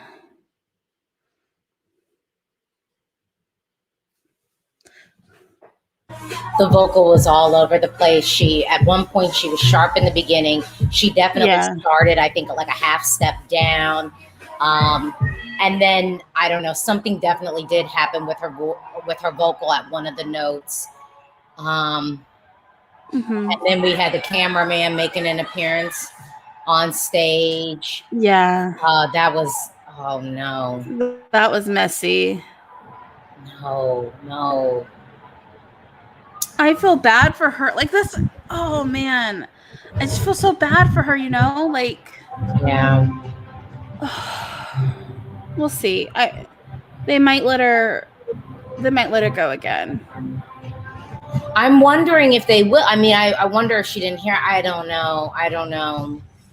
Yeah. I don't know. Oh. I mean, what was that, the jury show for Semi-1? There was all those audio issues, so, she could very well be having some kind of audio issue too, so.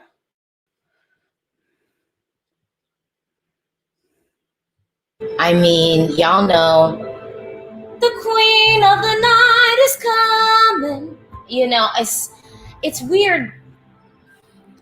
Yeah, I'm not going to try to sing. It's going to be a mess. The queen of the night is coming. The blood moon is rising. Well, I don't want to scream y'all out, but I mean,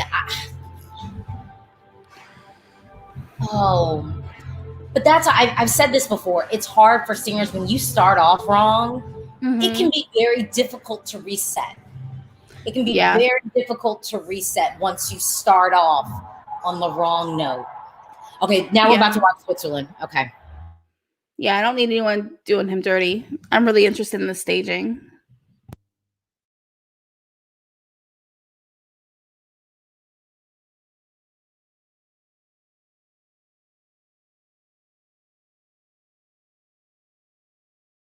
The song gives me Eraserhead vibes, Loic Notet, even thinking about Christian Kostov. When I first saw the full 3 minutes, I literally got chills. I'm not even going to lie right now. I'm beginning to get chills. Yeah, no, my back's all bumpy. Like, it's starting up already.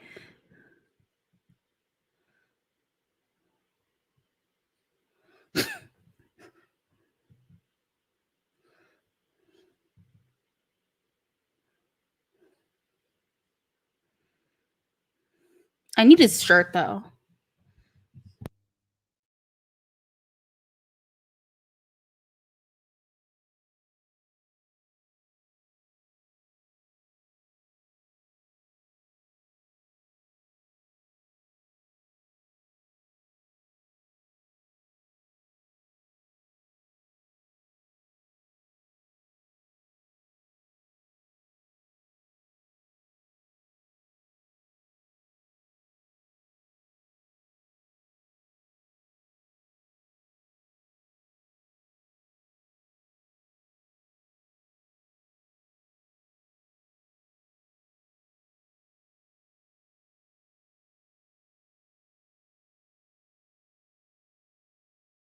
I just want to say camera work perfection. Camera work perfection.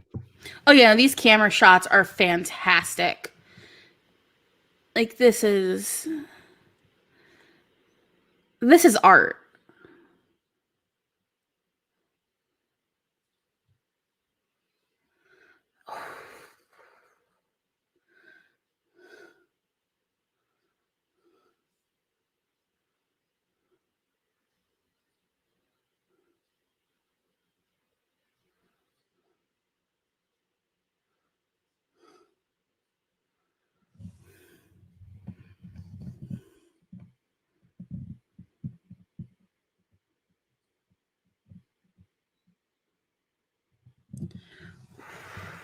Gorgeous.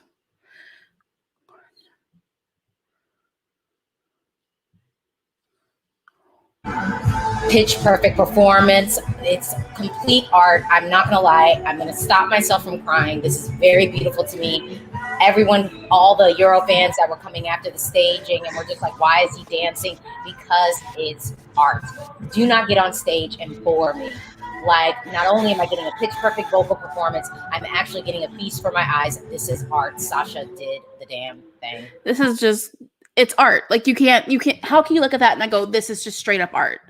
He sounds amazing. The staging is beautiful. It's effective and different. Just amazing.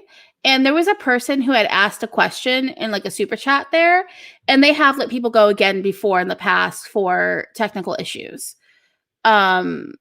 Usually you're going to get it more in the jury show, but if there's a mess up or a problem, they do let people try again. It's just up to the delegation to put the request in.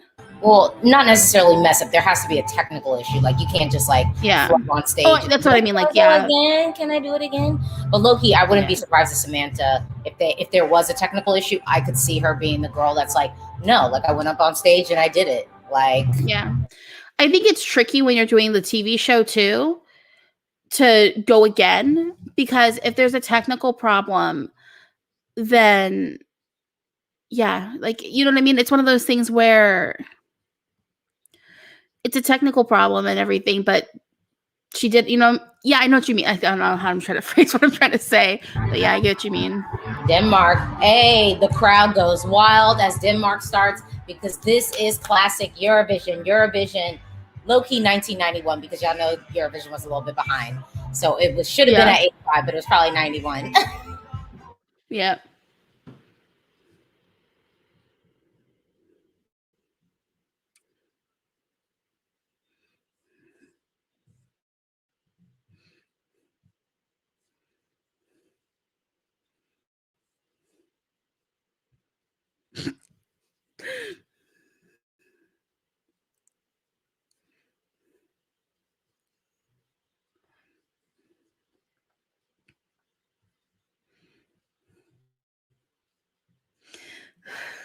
I hate that I like this. It makes me so upset. I remember on the live stream at one point, I was just like, I wouldn't be mad if Denmark qualified. Someone was like, Alesia, you would be mad. And I'm like, well, I'd be mad if it qualified instead of a song that I love. But between then and now, this song just makes me smile. It's just so joyful. I mean, it's like, hey. I have a reputation for being a Denmark hater at Eurovision. And like the fact that I enjoy this, it just makes me angry at myself. Like, this is so much fun. How can you not go, yeah, it's Eurovision? It is fine to cringe. You should know. The part of you that cringes at yourself, that's the part that needs to go. Just embrace the cringe.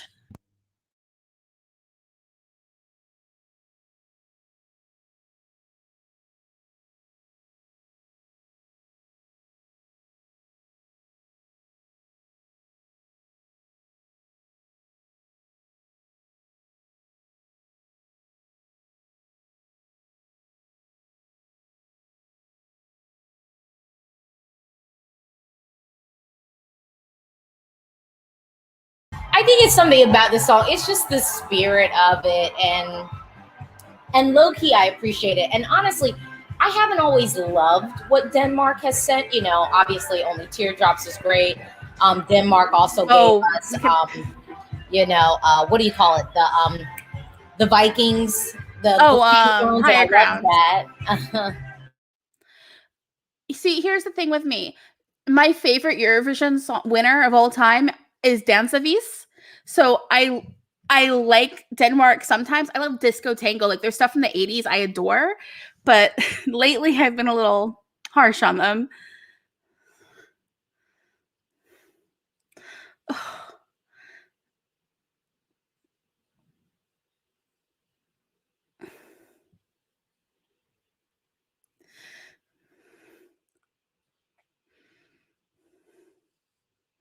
That was fun. Like, I think that's what it is. It's fun. It's nostalgic. And I think what I said was, I think people want songs that transport them this year. That's what I want. I think people want songs that allow them the ability to travel. And I think what Denmark is doing is it's a song that allows people to go back in time. Yeah. Back to the 80s and back to Eurovision in the 80s, you know, where it's dancey, it was fun. And there's something about that I love. So I'm going to put up, hold on. Oh, is this where I'm going to try to decide who I think is going to qualify too? Well, so for me, I feel like, you know, for me, it's pretty, this is what I think will happen, but I'm actually going to take a moment just to share what I want to see happen. It probably won't. It's fine. Yeah. So this will be my last moment to kind of light up these lighters. Because I mean, even with the performance that Czech Republic is giving us, I do really like the song, you know? Yeah. Yeah, like the song I still really listen to and I love. I think it's something really fresh about it. And yeah, I mean, I've always been kind of loving Greece. But but then of course, like the song truly grew on me and I grew to like really love it. And ultimately, you know, to me, it really does come down to like, you know, Switzerland is to me obvious. You know, Finland to me is obvious. Bulgaria is low-key obvious. Albania is, you know, has been obvious to me. I think the trickiness is going to be that sort of Serbia, Moldova thing. Well, I mean, but for me, like I said, this is what I want. This is not what I think is going to happen. Like I'm looking at like San Marino lock, it's going to happen. Like, no way it's not. Greece, yes, lock. No way that's not going to happen. Greece gave us pop perfection. Like that's what I want in a pop performance. Iceland. I just want to say, someone said I'm so biased on Czech Republic. I'm not biased on Czech Republic. I like the song. Like he could be cute. Like I mean, Uku's real cute, but you know, I'm not necessarily saying I want him to qualify. To me, just radio wise, like the song, to me, oh my God, is still like something so current and fresh to me. Yeah. But I did want to bump this question. So is it cool to say semifinal, like this semifinal was easier? The thing that I think made semifinal 1 really more difficult was the heavy hitters we had in it. The people who have pretty good, strong, recent records of qualifying. And then, you know, and then everyone just happened to show up and do it this year with giving us quality songs, honestly. Not everybody, but, you know, but I mean, a nice chunk of them. It was a bloodbath semi. It was up there with like semi 1 of 2018. Like, yeah, I think this year was tougher than 2018. And I say I think it was tougher because in 2018, Belgium and Greece ate it with the staging. So they really did it themselves. The staging was awful for both of them. They had great songs, but the staging wasn't what it needed to be. And not in that semi. Whereas I feel like in semifinal 1 this year, you know, people were coming with packages. Not just strong songs, packages. I do want to go to this comment. Well, I'll wait. Please vote for Austria. Was that ESC Philippines? Yes, I know. Wait. MB, I still have chills from Switzerland. Wansu T. I'm sorry. Switzerland was extremely beautiful. Nimrod, maybe only have Nikki as a host. I mean, Loki, we could have had Nikki, Chantal, and Edsilla. I would have been cool with that. We could have had Edsilla in the green room. Chantal and Nikki could be on the stage, you know, like, you know, we could mix it up or whatever. I don't care. But just them three, just them three. Beckett, I'm sorry. Said, what happened to Samantha's vocals? I don't really know. I don't really know, but it definitely something happened. Frederico, I found Switzerland pretty cold as a performance. Well, the song is about like ground zero. It wasn't necessarily supposed to make us feel warm inside.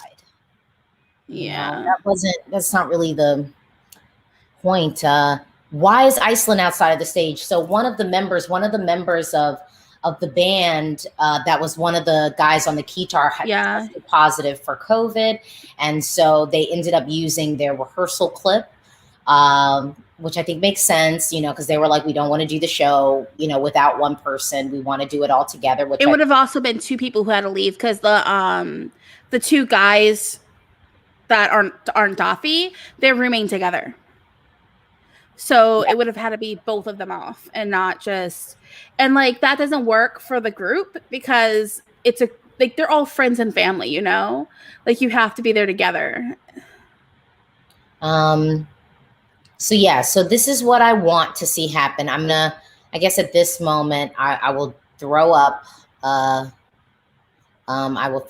what I think is going to happen. And Lily, I want to, kind of share the stage and you tell me, what you're thinking of this prediction. I mean, honestly, and you don't have to agree with me. I mean, honestly, I feel, to me, Austria and Portugal are interchangeable. Yeah. In theory for this prediction.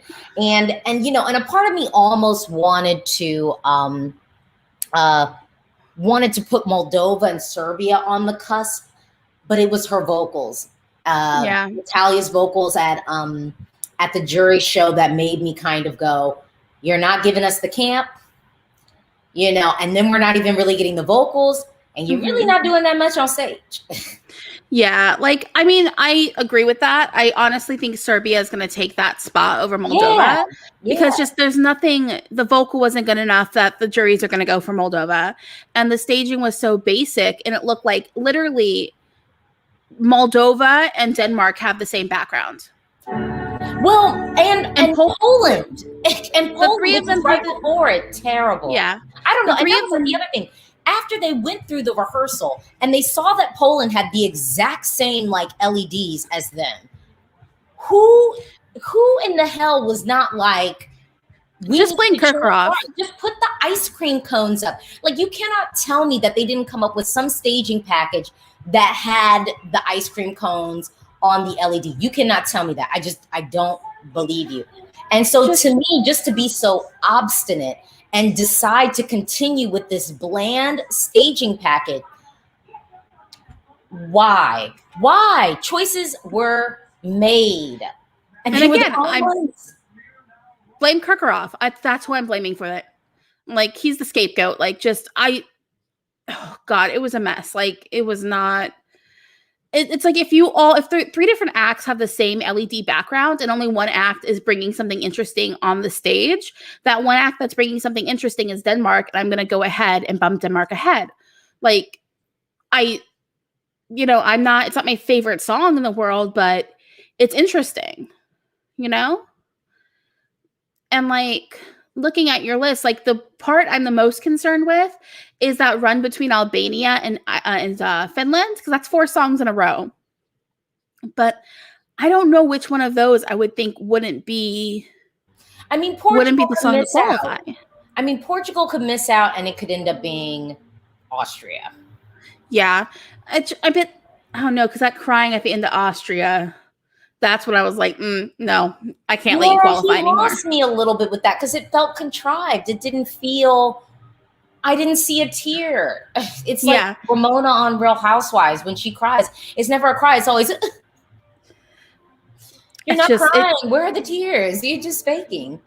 It's really off-putting. I'm going to refill my drink. So you can tell me, now that I'm walking away, you can tell me how wrong my prediction is. Oh no, like I agree with most of your predictions. Like I'm on board with all of those. I'm thinking the only thing I can see is like you said, Austria or Portugal being the one to get it. Honestly, I'd actually be like kind of excited to see Georgia qualify, even though I don't see a pathway for Georgia at all, just because it would be so random out of it. Who's this? Kent Jacob Kodia? Yeah, no, I'm not being harsh with the cry. It's like, if you can't cry on command, have something in your pocket to make it look like you welled up a couple of tears.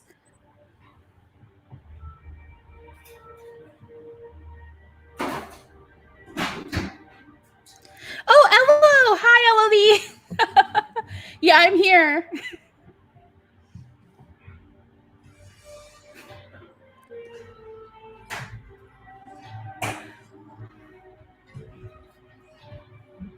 Well, like, the thing that works well for Victoria was that Zatara. The thing that works really well for Victoria is that her voice breaks at the end of the song in a way that she doesn't have to cry, and it still hits you emotionally, you know? I mean, need her to cry? I don't know. I don't think we need her to cry. No, we don't. Like, the way her voice breaks just works perfect.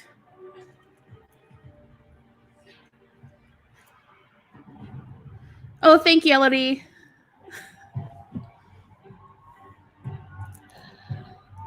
A more universe theme staging for who? For Switzerland or for... I'm sorry, there was someone who asked me a question and I don't see where it went. I can't see. I should probably put my glasses on. That might help. It was Andres. I do see this one comment on, what's your thoughts on Denmark possibly qualifying? I mean, they've been underdogs and underappreciated. It's so funny to me because I don't see how anyone can really call Denmark underdogs at Eurovision. Maybe dark horses, but not necessarily underdogs, because arguably they've qualified with less. They won with less right now. I mean, they've qualified with less. At least this one, there's something about it that one feels extremely authentic. It's joyful, not in a sugary sweet, like kind of fake way. It feels authentic. And I think it just feels very current. I think one thing that could be said about Denmark is they tend to maybe play it a little bit safe. Michal always says, Denmark has a tendency to be a little bit vanilla, which I never thought of it in that way. And I was like, maybe that's kind of fair. But this year, I just don't feel that at all. Honestly, I'm going to say this. Denmark's my least favorite country at Eurovision because they play it safe too often. They literally are like, they're a soulless Sweden. They want to do what Sweden does, which is polished pop music that's perfect, but it's like a knockoff of that. And it's like, there's no authenticity Tell them how you to really it. Feel. I do not like I am so well known for my Denmark slander. But my favorite song is Dansevis. Like, I literally absolutely adore Dansevis. I love Disco Tango. I don't like typically what Denmark brings because it's like they're trying too hard to be mediocre. And it's like, what? Your goals are to be average. No, like, you need to have ascension. You want to get higher up. And like with this song, at least it's fun. At least it's Denmark not being calculated and going, oh, okay, what's Sweden doing? Let's do what Sweden's doing. Like, it's something different. Like, Sweden doesn't have the balls to send a retro throwback messy song with a guy running in circles on the stage from like 1983. Denmark's not like, Denmark did that. Sweden didn't. Like, I enjoy it because it's not calculated. I'm sorry. I have a lot of Denmark slander in my head.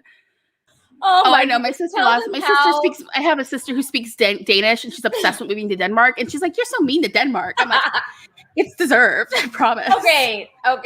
Well, someone did say in the comments, I want to reflect back. Someone was basically saying, essentially like, oh, well,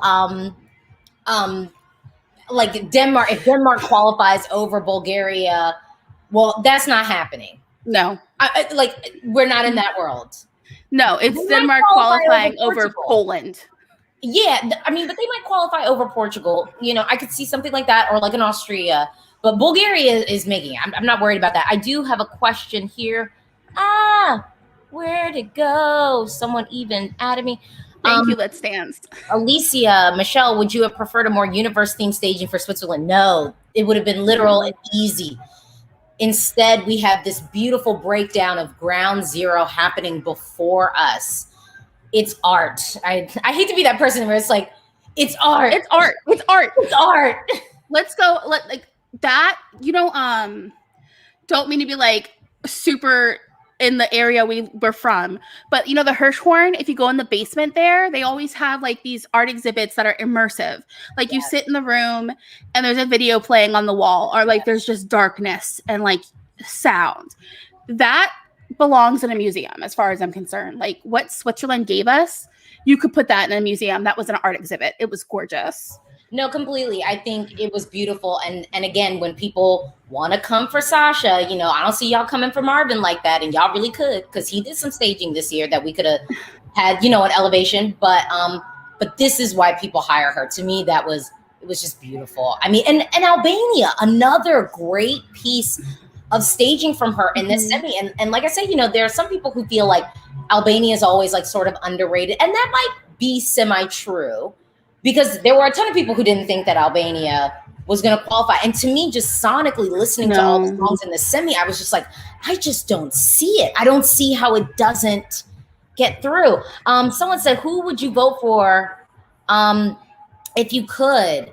Well, you know what? Because I always vote strategic. I say that. I vote strategic. So I probably wouldn't waste no money on like Switzerland. I probably wouldn't waste no money on Iceland. Not today, not in the semi, because I feel like they'd be fine. So I'd probably spend my money on Portugal. I would spend my money on Czech Republic. And then I might spend my money on like Serbia, because I do deeply feel like I want that girl group energy in the final. I just really, really do. So that's probably who I would vote for, but that's only pick up my phone and call for, because it costs some money. But I would do those because I really would want to make sure those made it through. Yeah. Like, no, all of them are so, I don't know, like, because I'm thinking Albania, that song stands out. And number one, the beginning of it, that's how you start a song. You bring that strong vocal right off the bat. And I don't care what anyone says, but like, Albanians can just sing. I don't think we've ever had a bad vocal from Albania before. No, I think I said that the other day. I was like, you know what? I don't remember any and not to mention my favorite Albanian vocalist, who wasn't even really in the forefront, but the girl, and someone, I think I follow her on Instagram, the girl who went Artemisia, I think is her name. Yes. Yeah, I need her on the Eurovision. I need her back at FIC. I need her back at FIC. Yes, she's next. I want her. So good. I want her on there. Jessica. What's her? Jessica. I love FIC. Like, FIC is like the national final. If you don't watch it, but you want great vocals, you need to start watching FIC, because it's just song after song with amazing vocals in it. I actually watched FIC this year, and I enjoyed my viewing experience completely. Oh yeah, I was like, this is nice. Mm-hmm. FIC is great, because I'm not getting bum notes. I felt like there was a ton of variety. I enjoyed my viewing experience. I always try to light a candle for Estonia, because I really do, because Estonia has so many songs that I really love in Estival, but then they just don't get to the final. Some of the songs I love don't even make it to the final in Estival. I used to like Estival more before. Like, I think the last 3 years, Estival has gone down for me. I liked when they have like indie rock music in the song. Like, that's the music I listen to outside of Eurovision. Like, I listen to a lot of indie rock, and Estival used to bring it for me. This year, the vocalist from Vinnie Pooh had a song. That was my favorite at Estival this year, because it was so out of left field. It's like, I miss Estival being like the quirky, fun national final. UMK this year, I loved. UMK gave me quirk without giving me mess. And so I enjoyed that one too. Oh, look at Benny.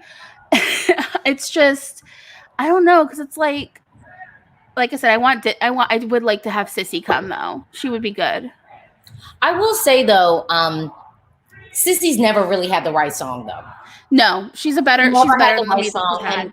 And I'm waiting for the moment that maybe Steve puts something together for her, because I think Estonia wants it for her. Yeah. You gotta have the right package. And I mean, Uku was just sucking up the air this year, low key, because because they wanted him to go last year.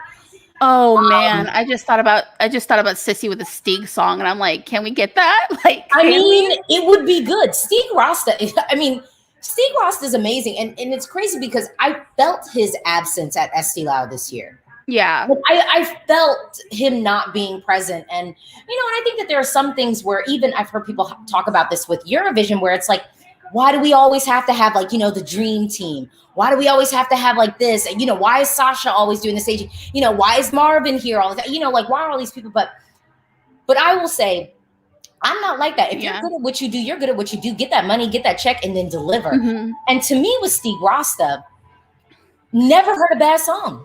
Yeah, my thing is like, never heard a bad song. The thing with like Stieg and Aminata is that they're both such strong songwriters in their countries. and everything they make sounds good. Like, I personally am not a big fan of Blood Moon Rising. But when I hear it, I'm like, okay, this is a good song. I know Aminata, was she the producer on it or part of a songwriting, like part of the team? She was part of the songwriting team, but I'll tell you this. The problem with Latvia, though, is we need to get Aminata again.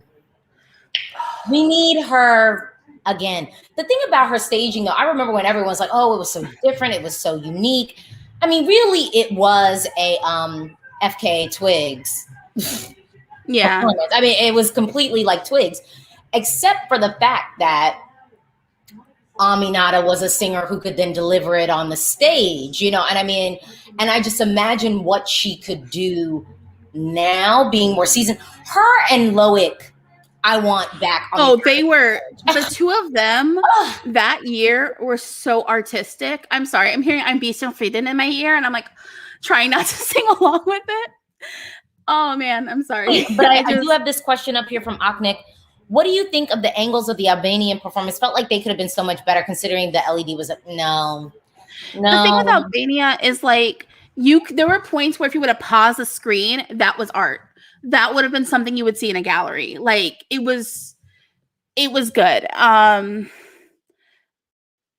sorry. This interval has me going. I know the interval. I know it keeps pulling focus of like.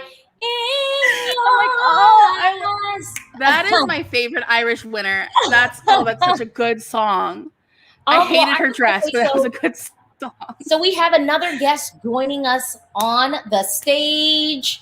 Ooh. This is one of another. So like, I just want to say y'all have the honors of probably my favorite like Twitter folks, like where it's like I talk to you on Twitter and and I don't get to meet and talk to everyone that I talk to on Twitter, but I feel like our relationship on Twitter has been very long, both of y'all.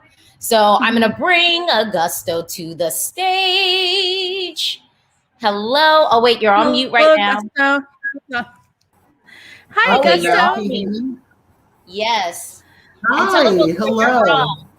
I'm from the Dominican Republic. Ooh, yes. Yeah, I love that.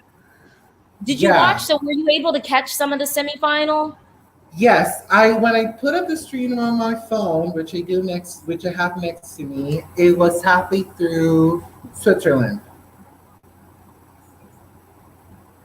And I was able to watch Switzerland, Denmark, and then everything that has happened right now. So I'm very excited that nothing closed. We're now in that interval right now where they're talking a lot. So I'm excited for tonight's results. Can't wait to see who's going to be the one who we're going through tonight. I'm ready for tonight's results. I'm also ready. I just, oh my gosh, I'm so excited for today. Like, I feel like I'm going to scream. But yeah, no, it's a good semi. I mean, a lot of people I feel like are kind of playing it off because it's not as intense as Semi 1 is. But it's still a solid semifinal. No, it elevated. I will say, because I was one of the people who, like, on paper, I was like, no, this is real easy to predict. And I feel like Semi 2 really elevated. And that's why I say, I'm like, with the Latvias and the Moldovas and the Polands, I actually think the songs were pretty, solid songs, like studio cuts. Mm-hmm. But then they didn't really come with the staging because then Austria popped up like immaculate staging. And then Portugal came up, immaculate, thoughtful staging to really bring that song to life in the way that they needed to do it. And we're just waiting basically for the results. And y'all, I will just say full on, this prediction for me was tougher than Semi 1. Yeah, it's like Semi 1, I think I had one mistake. And it's crazy because I had one mistake. I'm sorry. I'm pulling up my Semi 1 prediction. Yeah, my Semi 1 was one mistake, and that was Croatia, Israel. And that was really because Eden's vocal was not. It was off in the jury final either. And so that got me nervous because I was like, oh no, we really need her to get those jury points. But maybe what she did wasn't, ultimately, I think what she did was enough, even though it wasn't flawless. Even my friends here who are, they're not singers, they're not musicians, they're just casual like viewers watching it, even they were like, her vocal wasn't perfect from semifinal one. So I was nervous for it, but I will say I'm really, really happy for Eden that she did make it through. But Yeah, I knew that we weren't going to get Croatia and Azerbaijan, though. I just knew, like, I don't know why. I just knew for some reason, like, and I don't know why. I just was like, I just don't see it with the both of them. And, like, that was my initial thing. I was like, I don't know. One of them is going to, like, exit out. I don't know. I mean, I was hoping it was going to be Azerbaijan that was going to X out, but. Right. I would have sacrificed. But then again, and I had the same birthday. I would have sacrificed Azerbaijan over Croatia, for example. Yes. I would have swapped the two. 100%. I had that on my. I watched the semifinal later on after I watched another couple of videos and then I rewatched it from the beginning. Even though she did an amazing vocal, I didn't like it. I'll tell you, my friends who, again, they've never heard the songs before, all they watched was this. Both of them collectively were like, oh, Azerbaijan was great. And I will give it to Effendi. Pitch perfect performance. Not a bum note in sight. Yeah, like I watched Sydney One with my sister, who she only had really heard Ukraine, but she heard the original version of Ukraine that might as well not even be the one. Like, it wasn't the one they brought to Eurovision, is the one my sister had heard. And my sister had also listened to, like, she was watching it with me, and she's really sensitive to bad notes. Like, she's not someone who really studied music at all, but she can just, by ear go, oh, that's a bad note. And she was like, as soon as, like, with Croatia, that last note leading into the first chorus was really off. And then as soon as my sister heard that, she's like, oh, that's not going to qualify now. I'm like, but it was really good. So, yeah, it's like I usually use her as a guide to see where I think things are going to go, because she, she's not really a Eurovision fan. Okay, yeah. So what do y'all think of this comment? Who do you think is the surprise non-qualifier tonight? I have no idea, because I feel like at this point I'm looking at who I think is qualifying, and everyone I don't think it would be a surprise to anybody if any of the songs I don't have qualifying don't qualify. Like, I don't have Latvia or Georgia qualifying, which that would be, that would be shocking if they did. Yeah, no, there's no, maybe Uku. I feel like the people who like Uku's song like it a lot, and they're not like willing to see why people wouldn't vote for it. Well, I have to say, just to this comment, I wish Croatia revamped. Look, this is the thing, and I said this in my stream. I feel like there's like two different televoters. There's not televoters, jurors. I feel like there's the jurors who just listen to the studio track and they don't really take into account what's happening on the stage. And then I think there are the jurors who completely ignore the vocal, the song composition, and are just looking at the show and the tech. And those are like the two jurors I think we get. And with love, I think if you're a studio track juror, you are not passing Croatia through. Yeah, maybe that's it. And I think especially after, because there was something about it in listening to the full playlist that it did feel a little bit like the first version of Set Me Free, where it was like, this sounds like a demo a little bit, like we need more production. But like, I don't know. I would my biggest issue with Israel's staging was I wish I would have brought more elements from the music video for I don't know why she had 5 dancers. Unnecessary. We could have saved that. I loved that music video gave me big late 90s R&B pop music vibes. And I absolutely adored that. Like, I wish they would have brought that, like, that satin suit, that purple satin suit she had on. Oh, love that. But yeah, I mean, I have a question. How are y'all feeling about France? I'm okay with France winning. I think it could win. I know there's someone in the chat who's not very fond of France, but like I adore it. I think it's great. I think it's fantastic. Yes, she's trying to be a little Edith Piaf in it, but like sometimes you just need a song that's so aggressively French that like the only thing it's missing is an accordion. Like I love it. It's such a great song. Augusto, what do you think? I think France is a winner. gives me winter vibes. I'm not a big fan of it, but it does give me the winter vibes. Many of the other winners we've seen in the past few years do give. She has a very good, well said package, and she sells it very well, and her vocal is amazing. So I'm very excited to see the full thing on Saturday. I mean, I'll say this. When I watched all the rehearsals, I got winter vibes from Malta. I got winter vibes from Switzerland. Italy gave me winter vibes, and Iceland gave me winter vibes. See, I hope I'm not missing anything out. France, I didn't get the winter vibe from, and arguably with Italy, like I saw the San Remo performance, so it's not like I could just say like, oh, it's just because you saw it before. I'm like, because I saw them do it at San Remo twice. My thing with Italy is watching the full staging clip that they put on YouTube. I feel like I lost my winter vibes for Italy watching that staging, because it's very rock, but it's very like, it's isolating. I'm sorry, I'm just trying to see if they got rid of the cornrows and the one guy and the UK backing dancers, because that was upsetting. They need to get rid of those cornrows ASAP.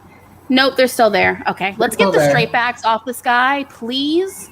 I need them gone. BBC, if you're watching, just get those cornrows out of his hair ASAP. Looks gorgeous. Oh my god, that man.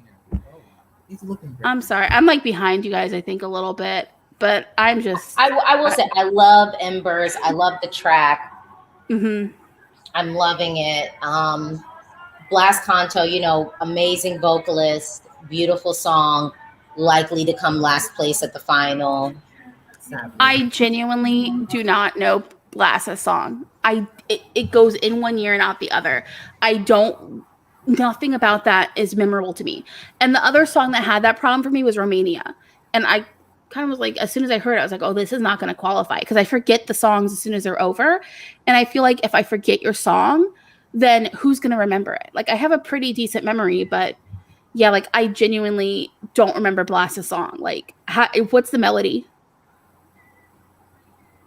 I do remember Voy a quedarme, but I'm not a good person. That's why I'm like, if I can't remember a song, it must really be like super forgettable. Because I'll tell you, Paul Ray's song from Melfest, still don't remember it. Can't remember it for the life of me. Yeah, no. That was like literally, I cannot recall it at all. And I love Paul Ray.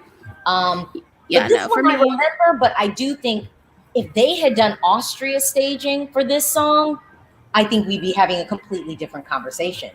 But this staging right here feels I think it feels slightly cliche. I just wouldn't have done it. I wouldn't have done it for this. I don't know. Like, he looks great. The camera work is great. I mean, he's a beautiful man. I'm not going to lie, but. He's my number one, but I'm not going to lie. If it didn't last, I'm going to be shocked. History's there, sadly. Yeah. Oh, I'm still hoping Germany comes last. I'm angry at Germany this year. I'm very upset with them. Oh, I don't think Germany's coming last. The minute I heard it, I was like, no, I'm telling you, the minute I heard it, I was like, I don't think that this is coming last. I mean, it was just like. It's a tragedy. It's not. Well, but think about it this way. There's lots of people who really like that uplifting, fun, kind of sugary, sweet thing. Think love is forever. Think about another terrible song. Allow your shit. Like, people like that. And there's something about it that is that is, I think, just happy and joyful. And I will also say this. I'm just so grateful that Germany didn't play it safe, because I was about sick of them giving us that bland, generic, sterile, low-key copy and paste pop music. I mean, I was listening to 2017, the playlist, and the song that Levina sang came up, and I was like, what is this? I don't even remember. You know what? It was to the point that I didn't even think that it was a Eurovision song. I was like, did my playlist end? And they just started playing random tracks that they're like recommending to me. I literally could not even. And then I was like, oh my gosh, this was Germany, 2017. that Saturday in 2017, I had gone to Shoppers to get snacks before the final. I swear they were playing Germany's song in that grocery store. It was straight. I was like, why are they playing this at Shoppers? Like, what is happening here? But yeah, like, no, it was just, but no, my issue with Germany this year is like, I hate whistling. The sound of whistling makes me upset. Oh, it's results time. Oops. It's results time, yes. Right. Oh, no. I'm going to put up my predictions. Because also, I'm sort of like, are my predictions that I have written down here, what I have on here? Oh, honestly, I agree with your predictions. Like your predictions you had. Actually, I agree with. In my paper predictions, I actually have Austria qualifying. Yeah, I don't think Austria after Tuesday. I changed it. Serbia made it. Yes. That's a great way to kick this off. That's a great way to kick this off. I'm literally not going to look at the comments. Y'all should not look at the comments because they'll ruin it. Oh, no, it's okay. Like, I'm behind y'all. That's what I'm saying. So don't look at the comments. I mean, when I hear you, I'm also behind you because I just got Albania. Serbia made it. Yes. Not shocking so far. I'm good with these two. Yes. Oh, my gosh. We needed this girl group energy in the final. Yes. Oh. Yes. See, whoever gets announced fifth usually wins the semi. Someone pointed that out to me. Right. Bulgaria made it. Well, we knew that was going to happen. All right. Bulgaria brought us brought us perfection. Okay. Yeah. Oh, Moldova made it. Wait, Moldova made it? Moldova did. Moldova made it. All right. Oh, well, maybe Denmark get off the screen. I think I'm ahead of maybe Denmark didn't then. I'm number 5. I'm honestly, that's my shot qualifier, Moldova. I did not see that coming. Yes! Sorry! Portugal made it! Portugal made it! Portugal made it! Oh my God! Okay, well, Austria, goodbye. I'm ahead of both of you. Anytime Portugal qualifies, they won. You know what I mean? Yes! Okay, sorry, y'all. Let me chill out. Yes. Of course. Okay, yeah. Well, I'm sorry. I'm listening to. I'm watching the Icelandic commentary, and he's so happy. I love how they have like the little iPads up for the guys who can't be in the room with them. We knew San Marino was qualifying. Come on. We knew it was happening. What does Flo Rida look like in the green room? Flo Rida is really. I love it. I freaking love it. I like his little vest. Oh wait, so since Flo Rida is at Eurovision now, does that mean like his other songs count for Euro Club? Greece, come on, we know that's happening. Finland, Switzerland, and Greece. Yeah. Finland and Greece. Yeah, it's Finland, Switzerland, and Greece. Has to be. Yeah. Yeah, has to be. I'm sorry, baby daddy, you're out. Yeah, Finland, Switzerland, and Greece.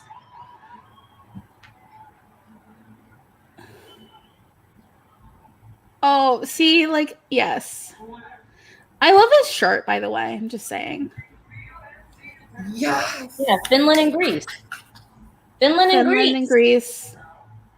Come on, Finland and Greece. Woohoo! It has to be Finland. I'm sorry. Finland. Yeah, Finland and Greece. Greece, they just announced Greece. Yeah, it has to be. So then it has to be Finland.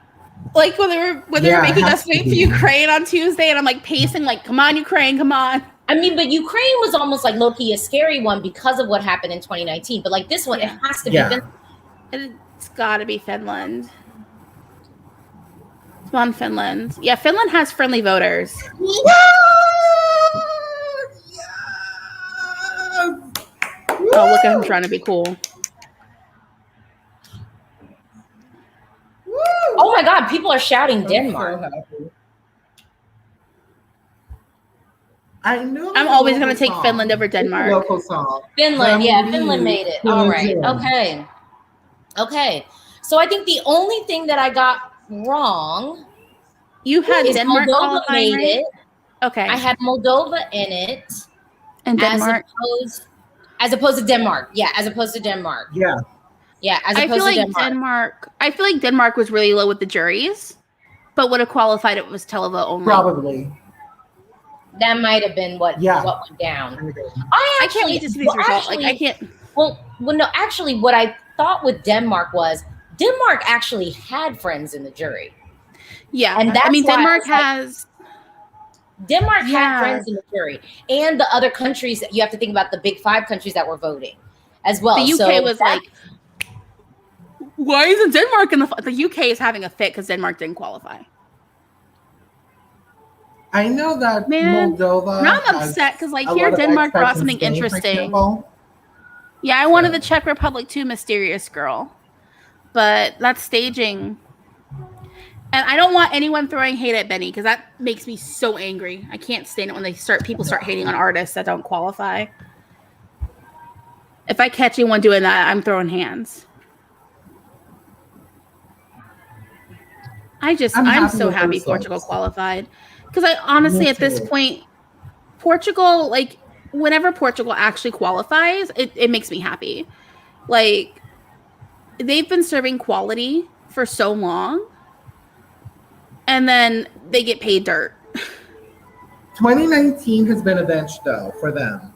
Like, 2019 was avant-garde. I loved it. Ice cream. That was my winner. Like crazy. Thank God. Because here's the thing. 2017, 2018, and 2019, Portugal was my winner. Like, Amage pelos Dois makes me cry. O Jardim makes me cry. Like... Telemovish was just so interesting and so different. I was like, this is art. This is so amazing. And like, I hadn't lost because it's like, I feel spoiled because in 2016 and 2017, I had my winners win back to back when I'm so used to like my winners not qualifying. So I'm good. Like I didn't lose that much in my top 10 this year. And I'm okay with these results. Like I'm not upset with them at all. For me, Moldova was definitely a big surprise because they don't have that many friends here. All of their friends were in the other semifinal and they still pulled through. Kirkorov bribed them. Just blame Kirkorov for everything. Whenever anything, like if you see him on the screen, he's to blame for whatever the issue is. Like Kirkorov bribed people, period. Like, nah. He just... I mean... That man is problematic. He has a very bad rep on this fandom, so there's that. That's because he's garbage. Like it's not my fault that like he inserts himself too much. Well, I will just hop in because we got some comments now. We've got the results. So Deep, I'm so happy Denmark didn't steal someone else's spot, but Moldova didn't deserve it to be.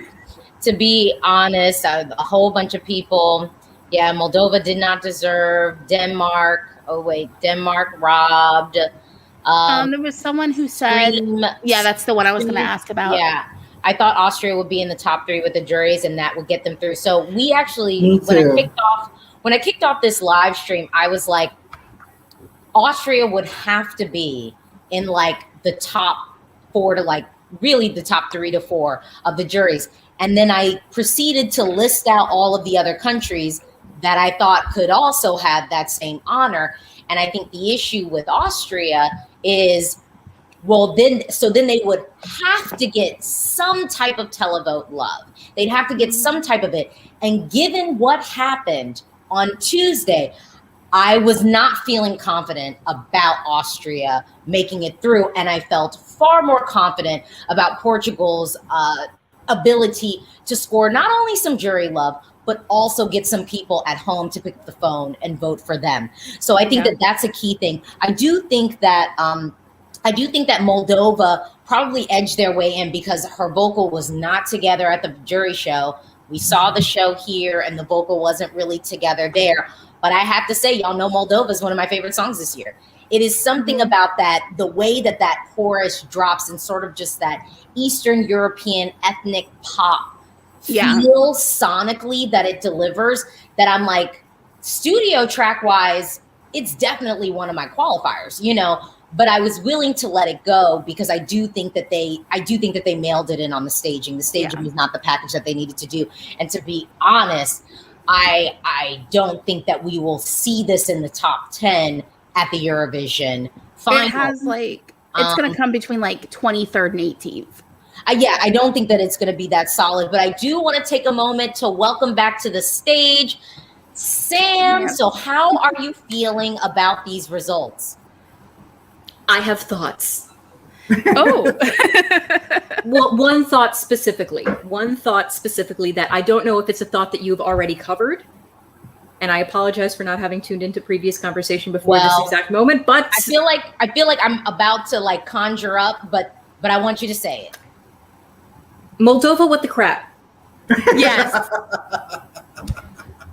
What the actual crap, Moldova? Don't worry, we all were like, what? I mean, yeah. I mean, I have my theory as to how it happened, but as do I, but I'm not sure if I want to go there. It's just I don't understand. Yeah. Diabetes with Moldova, I agree though. I mean, honestly, I wish it was more diabetic inducing. Has she brought the music video concept into the stage? That would have been a diabetic performance that I would have loved. However, I would have had all this glitter and glam, really? It just and vocally, it just wasn't there at the end. And the thing is, it was at the beginning of rehearsals, and it just wasn't there at the jury final last night and what we just saw tonight. So I'm going to be very, very curious to see the eventual breakdown of scores at the semifinal, both at the jury level and how that, how it fell in with everything. On my podcast, I did pick these as my top 10, so I'm like, yay for that. But then on another, what we like to call the napkin of death, out of a group of friends that we do, we just scribble our picks on a napkin. I swapped Moldova out and put Austria in there, so I'm very bitter right now. Yeah, it's just I mean, this is a good question though. Who do y'all think was borderline out of Moldova? this? To me, I think Moldova. I actually think Moldova might have been. I feel like looking at what we had, because with Serbia, I'm like, nah.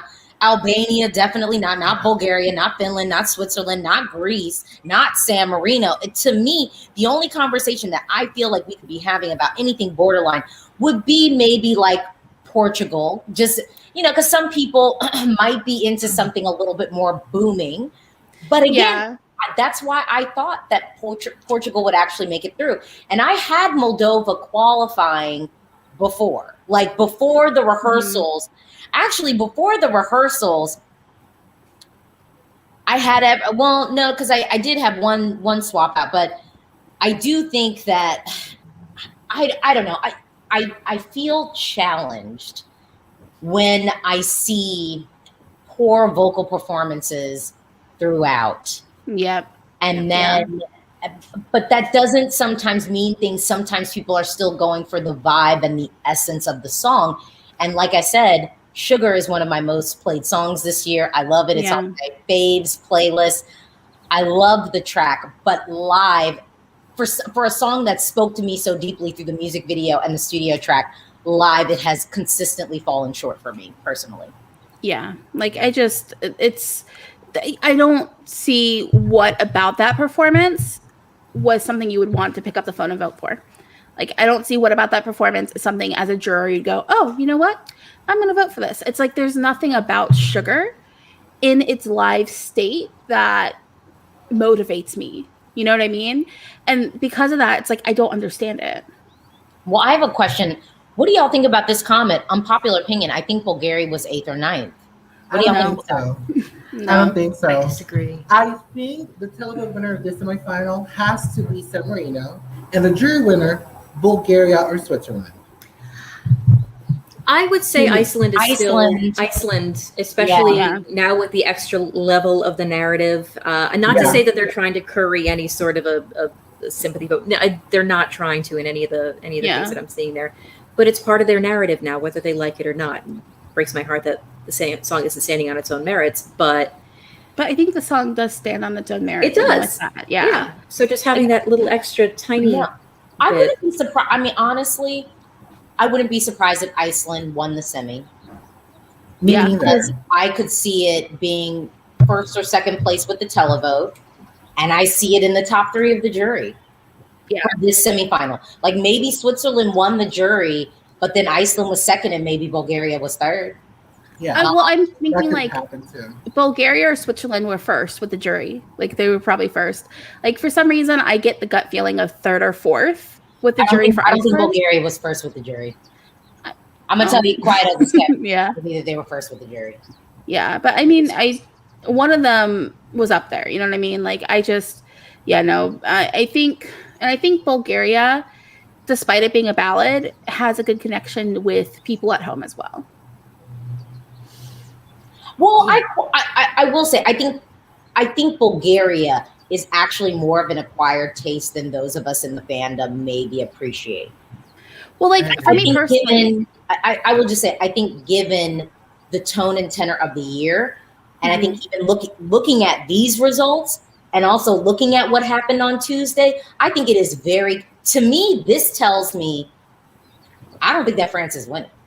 Like low key, the results of Tuesday of what made it through and what made it through today, to me, I'm looking at Iceland like you could get it.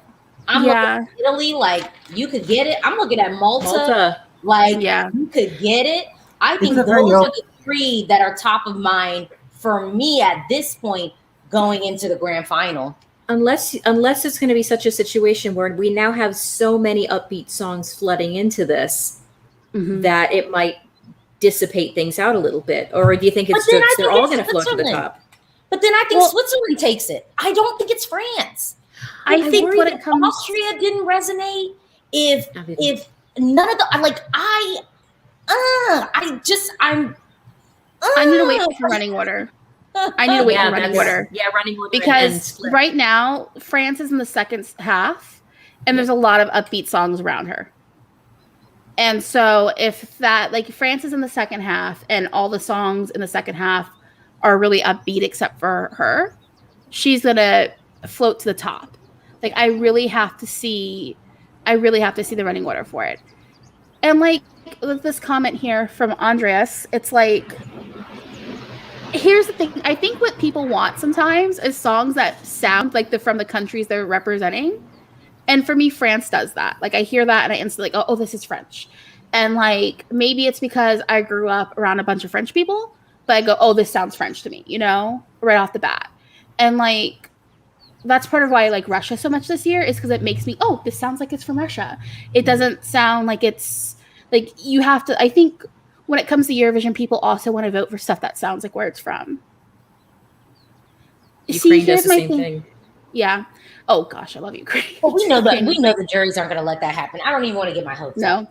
I know. I'm not going to. I know. I just want to go down that road. I just want to go back to Kiev.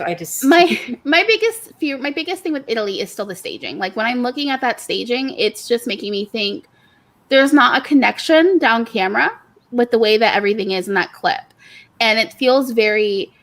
It makes me think of like this super niche thing, which is it gives me like a VK vibe from like 2003. And like VK is Japanese glam rock.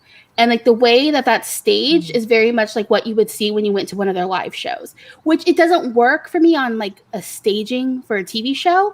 But if it was like a live concert and we were just going off the live concert, heck yeah, Italy would be winning. But the staging just is why I can't see Italy winning right now. But you haven't seen the full 3-minute clip though, right? I have. You've seen 3 minutes? Yeah, the full 3 minutes is on YouTube. What? I haven't seen it. Yeah. I know it's there. It is. How did that happen? For all of the automatic qualifiers. Oh, so they're doing that now? Well, I don't hate that. I don't hate that because just to have that because I'll tell you, I think it is, I've always said this, I think it is fully a disadvantage to be the big 5 and go directly to the final. I don't think it is an advantage at all whatsoever. You have no attempt to like actually garner and build up support because that fervency that people build to get you to the final doesn't just dissipate once you're there. And so now all that energy you're projecting on that, and then you have to shift up gears and like mess with these people who really didn't work to get there. So I don't think that it's an advantage. I still am I don't want to make people like have pipe dreams and get all nostalgic, because I know it happens and I've already seen some comments, but I don't know. So Lawrence is saying, I think, no, where you go, Lawrence? Lawrence, I think Italy will be very much like Kino in the sense of a low jury score, but a high televote score. See, here's the thing. I will say this. The juries have played Italy. They don't play them that hard, though. You know, they at least try to keep some dignity with the scores. They don't play them like they played Kino. But I will say the juries do play around with Italy.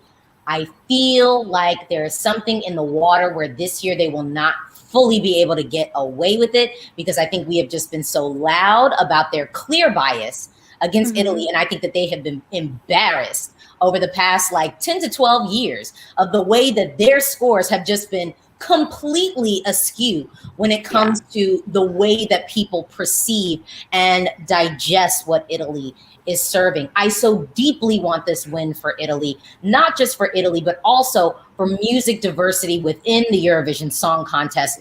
I just think that it's just an overdue thing.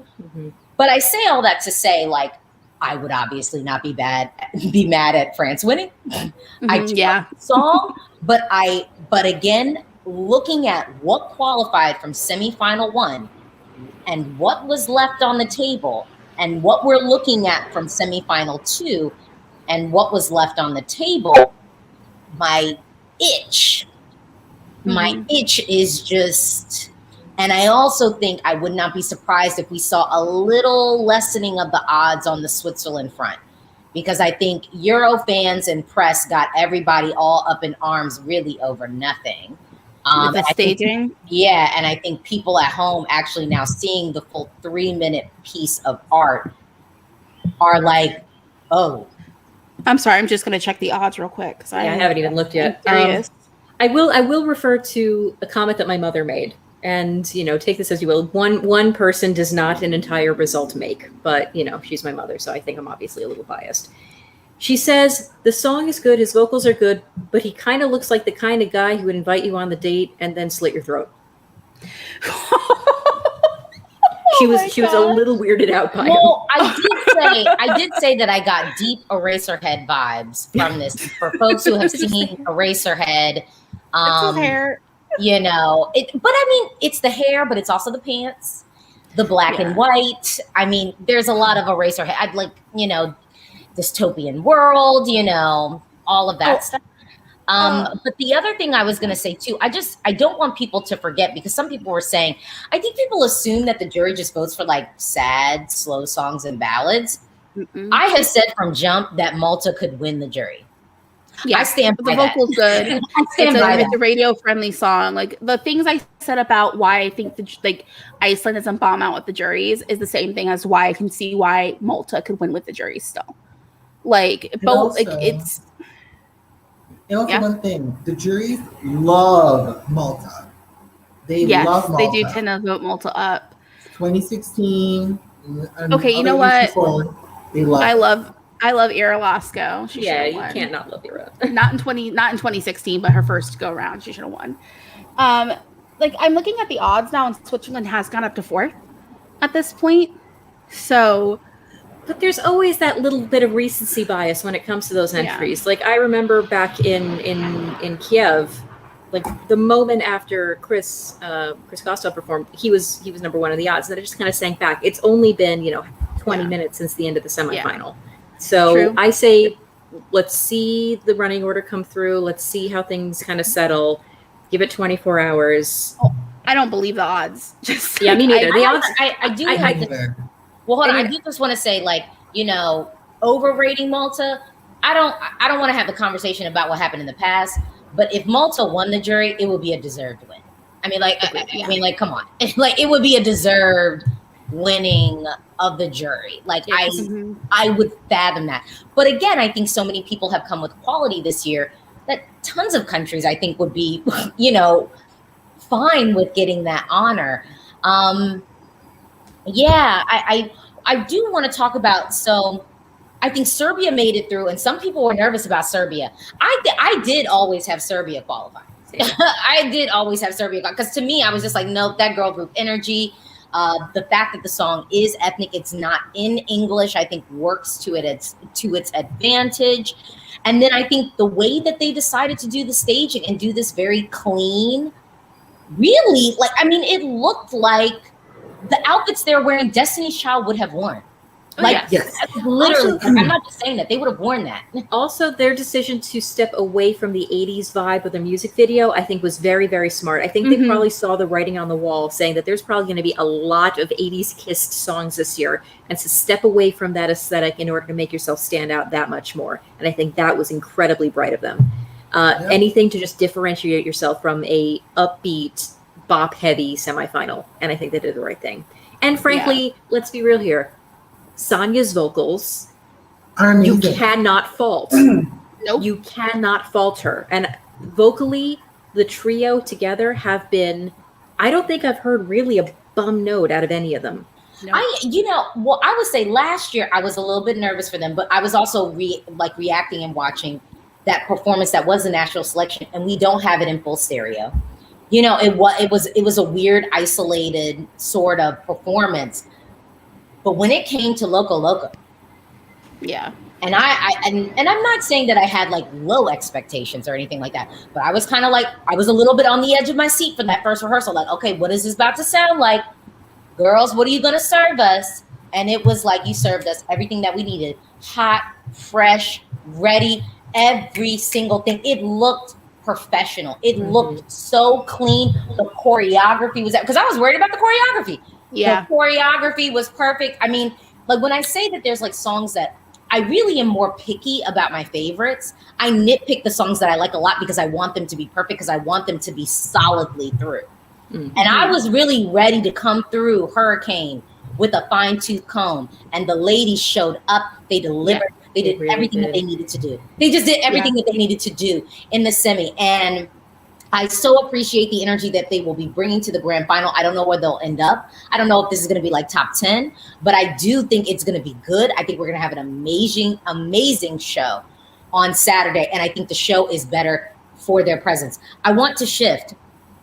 Let's break down, because we sort of touched on Bulgaria, but I don't think we really went there. And actually, before we get to Bulgaria, let's kind of talk about Bulgaria and the juxtaposition of Austria. I'll tell you right now, the running order was not on Austria's side. The pulse of where the country is was not on Austria's side. I think that even though they're both meditative songs, I think that Bulgaria's song, there was a hopefulness in the production. Whereas with Austria's, it's like, I don't want to go there. Yeah. Austria's just felt like there was no positivity. It was just stayed all very down in the depths of like being sad. Whereas like with Bulgaria, there is that hopefulness to it. And there's that like at the very end when her voice cracks a little bit as she like delivers the lines without any music behind it. It works. It's a good note to end the song on. Agreed.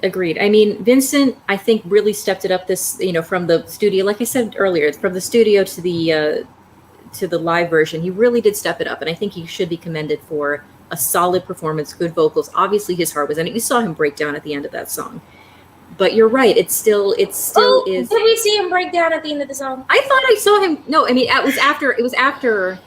He tried. Now, Sam. Okay, I got a 4K. I got a 4K television over here, and the Peacock stream was fresh and crisp.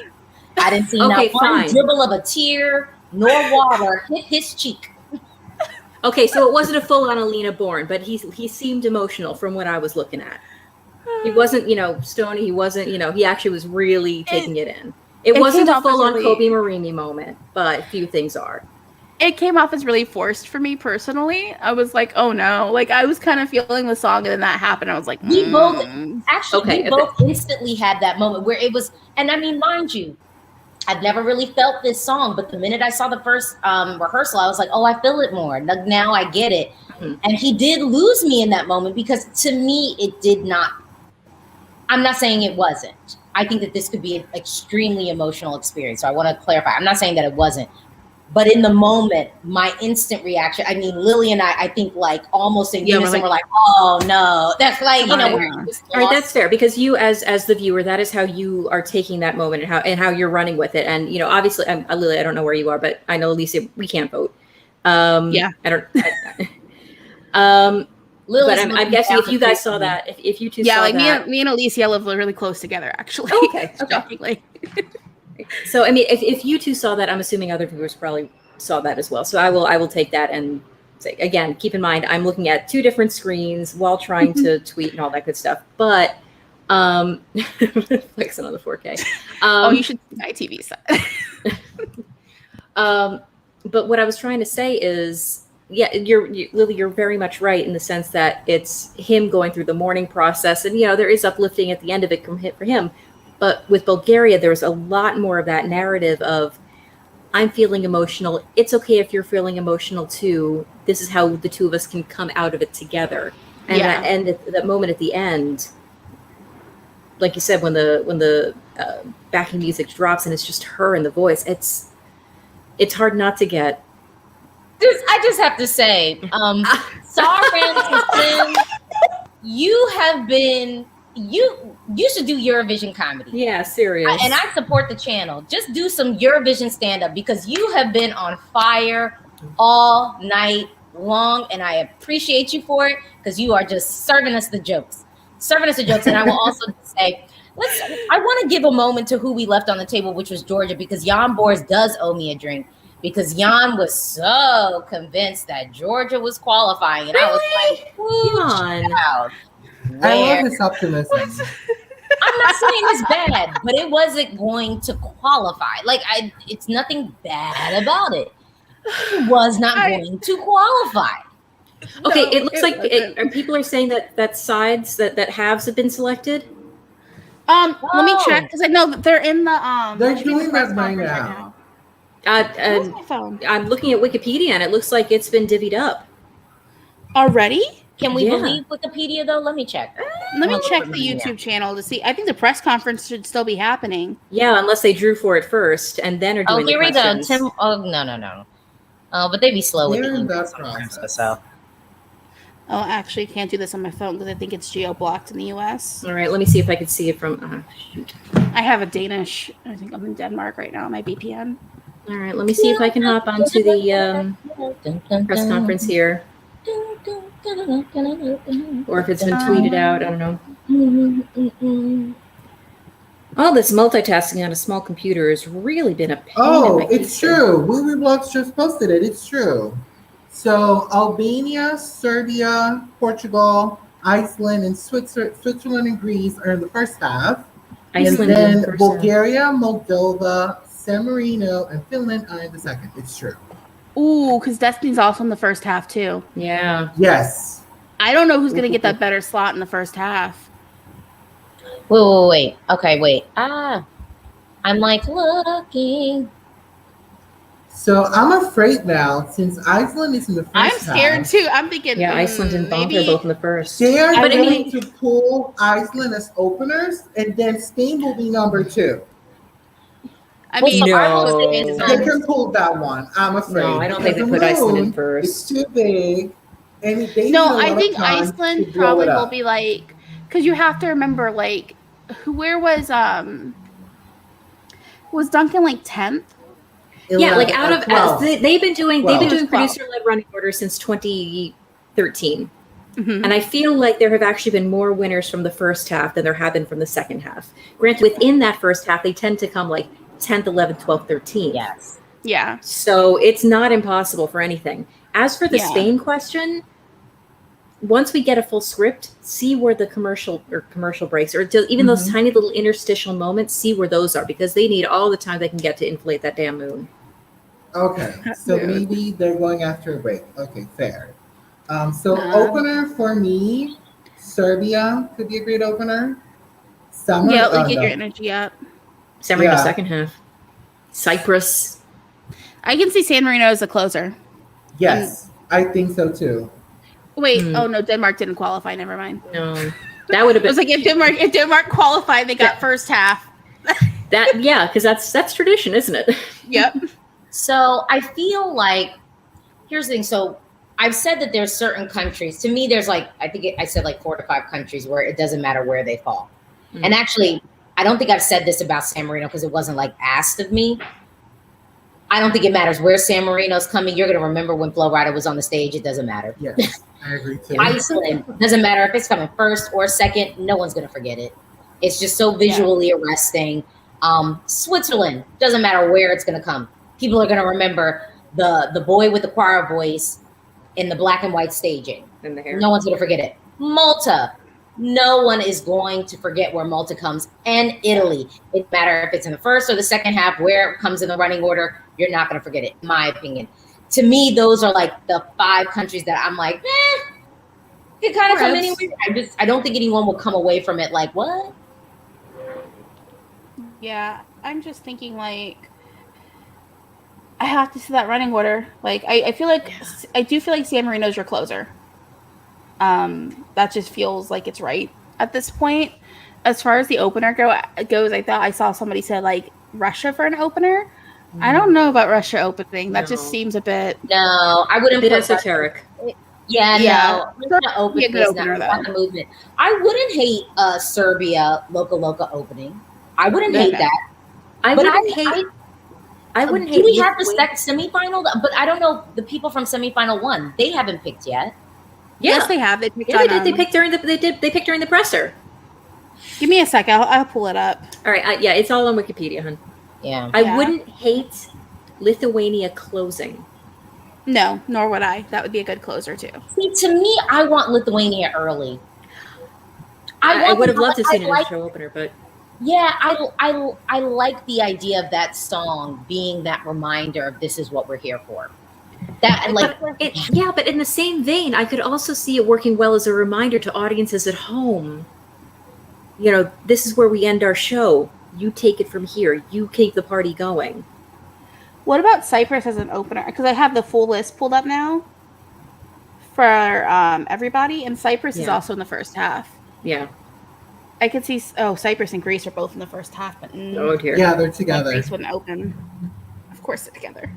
So, sorry. Castor and Pollux over there. Low-key, I wouldn't mind Cyprus opening. I think Cyprus could be a good opener. The thing is, I don't think that they're going to put it as an opener. I think they're going to put it after a break.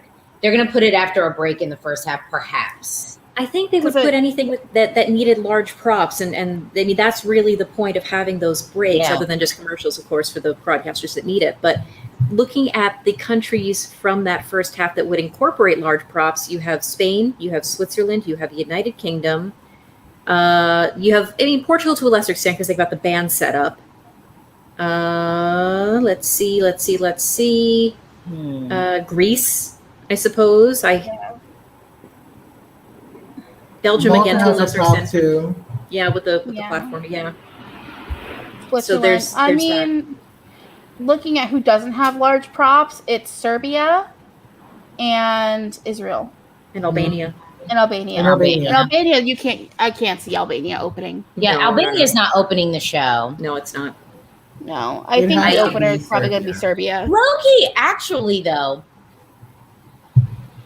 I wouldn't hate an Israel opening the show. Me neither. I wouldn't hate that. Musically, yeah. Musically, it's fine. My concern is you don't want to open with Israel for other reasons that have nothing to do with the contest. But you know what I mean? Like, that's my main reason as to why I don't think Israel wouldn't be an opener. I think Serbia would be a better, safer bet. But I think also the optics of it. So opening the show with the most diversity on stage, Ida and Alen, then she kicks off the show. She gets to rest after it. There aren't a ton of props on it. The song is upbeat. You know, she ends on that high note, which can hook you into wherever you're going next. Mm. I actually think I would not hate that. I don't think they'll open the show with Dottie because you'll have some people tune out after because they like him so much. You want to use Dottie as kind of your hook to be like, you gotta watch the rest of this and follow along. I think, like, you know, it's sort of like, you know, there's a reason why you have the big stars come like in the middle or at the end of a show. Mm-hmm. So I don't think that they put Dottie that close up. I mean, Maybe Belgium. Greece. Maybe the UK. Maybe I don't know how much. I don't know how much extra lead time they have for those extra big props. No, before the first song. I said that before because well, didn't we talk about this? We did. I think we talked about this. Yeah, that it was like that would be a great show opener. Yeah, get the trumpets out of the way. Out of the embers. Tonight we're gonna light up the room. I think that would be a great. Lyrically, it works. Show it opener. works lyrically for the theme. I just want those cornrows out of that guy's hair. Like that's my biggest concern. Oh my God, Lily, I don't want to see those. I have to tell you. No, I have to tell you this. So I remember you tweeted, because I think I had said something about like, I don't know. I was like, it's something off about the look and I can't just say it. And I think you were like, Young Lumbig's hair was dry. And then I actually said it in one of my videos. And I kid you not, the mama saw it and reported back to him. And we're like, boo boo. Because remember, the hair was silky and wet once we got to Tel Aviv. He had the product all in there for Tel Aviv because it was dusty at Melody Festival, and it sure was. And then somebody even said in the comments like, "Oh, that's mean talking about his hair." I was like, "Or is it helpful?" I was just is it helpful? I'm like, we don't want to do it out there looking all dry. Come on, we trying to help them out. No. The hair looked luxurious in Tel Aviv. Yes, it's like with my mother when she's like, "Why don't you have any lotion on? You look dry." It's just, I'm like, can we get him some pink or something? Like it was. Sorry. And I also think the UK scared people because people are talking about him in that gold outfit. He's not wearing the gold outfit. He's not wearing it. He's doing the other thing. Like he's not wearing the gold outfit. Everyone's like, oh. The UK staging, it's them putting in effort. It works for the song. You don't need big, huge staging. The trumpets do look kind of dumb, but I'm not distracted by the trumpets. The one thing I don't like is the straight backs, and then we're good. Like why does he look like he's about to jump in a game of double dutch? Just let's get rid of that. Well, I'm gonna tell you right now, Spain is coming second. Oh, I think so. As she deserves. Or yeah. No, Spain second makes sense. But if Spain second, I wouldn't even put it there. Opening. I'm not gonna lie though. I don't think I would want it that close to the beginning of my show. I probably put Spain fourth. I would want people to be hooked in. So I would want those first three songs to be kind of solid. To be honest, I would want those first three songs to be solid. Like we kicked off a show. We don't want people tuning out too soon. I feel like me saying a song to put in second is somehow me insulting the song. I don't want it to come across like that. But like in Eurovision folklore, it somehow occurs. Going from that high energy, but I still want people engaged, but I don't necessarily want like the second song to be high energy, but still having that hook. I'm almost thinking Albania. Oh, actually, I'm going to say if we all agree that UK is kicking off the show and then we transition to the ethnic piece of Albania, because the thing is, I don't think people would tune out. No. In Albania. No. And that's why I always have this challenge of like the second place. In the semifinals, it's weird because really they start the show late. To me, they do too much fluff in the beginning. It's like, let's hop into some songs and then you have to add some breaks like after every like third song, maybe. Like I would prefer that because to me, it's like once the show starts, I want to be hooked. I want to go on the journey. And really with television viewing, it's all about captivating the viewer. That's why it's like to put a bad song in second position to me is dumb because then people have tuned out so early. You know, I would want to keep them enthralled. So low key, as a viewer, I would like a UK start. I wouldn't mind a transition to an Albania because I'm still watching and I'm going to be enthralled and I'm going to be able to really latch on. Right. And what do like the Eurovision casuals tune in for? It's exactly. It gives us it's to me it is that Eurovision song, but also, you know, we could keep the party going too, and then maybe transition to a Serbia, and then maybe get into like an Israel if we want to keep it booming, right? Like a little bit heavy in the beginning, right? Lily, I feel like I talked over you. I'm sorry. Oh no, it's okay. I don't even remember what I was saying. I'm just I'm just like I'm thinking. I'm like because I keep looking over. I'm like, okay, well, what could go? I do like Albania second though. That feels good to me. doing an Albania. Yeah, I don't You hate don't need to that. set up anything. She just And whenever anyone goes, you dancing. can't win from second place. No, didn't we have a JESC want to win from second Absolutely. place? Yeah, no. Croatia in Yeah, 2003. one. There you go. This one. Second place isn't cursed. And also Bulgaria in 2014 at the Junior Eurovision, they ended up second. Yonita They was were second. Granted, they were Raven- sort of cursed in other ways in that. I mean, I was there for that one in the jury final. There were issues that there was a whole saga behind that, but this is not a Junior Eurovision Yeah. discussion. Maybe, you know what? In December, we'll come back and we'll talk Junior, because Oh, It now is that so we- late though. It's the week before Christmas. you know what? Speaking as an American who sometimes goes to Junior, the fact that it's not over the weekend of Thanksgiving, I am thrilled. I can actually get off of work to watch it. Like because I always end up having to work during Junior, and I'm like sitting there at my work desk, like watching children sing and like doing my job at the same time. But like, I mean, I'm okay with it being late. Put it around Christmas. Yeah, I'm just looking here. Ooh, is that gonna? I'm just We'll realizing. interact with Depends. it. Yeah, exactly. Is it going to be Thickmas or is it going to be Jeskmas this year? It's Both together. It'd be a great Ooh. holiday. I wouldn't that's kind hate of old. that. That's the Albania delegation. If they come back, might hate that if they are sending to Junior. True. Russia. Oh I wait, sort are of we wanna getting the be- red water? I- Russia as seventh. Well, I was gonna say I sort of want to be slightly controversial. Oh dear. Slightly controversial, not that controversial. But who do you think is going to be who do you think that we're going to be surprised at on the grand final when it comes down to the results actually being kind of doled out? Who do you think is going to get the biggest shock of sort of where they ended up?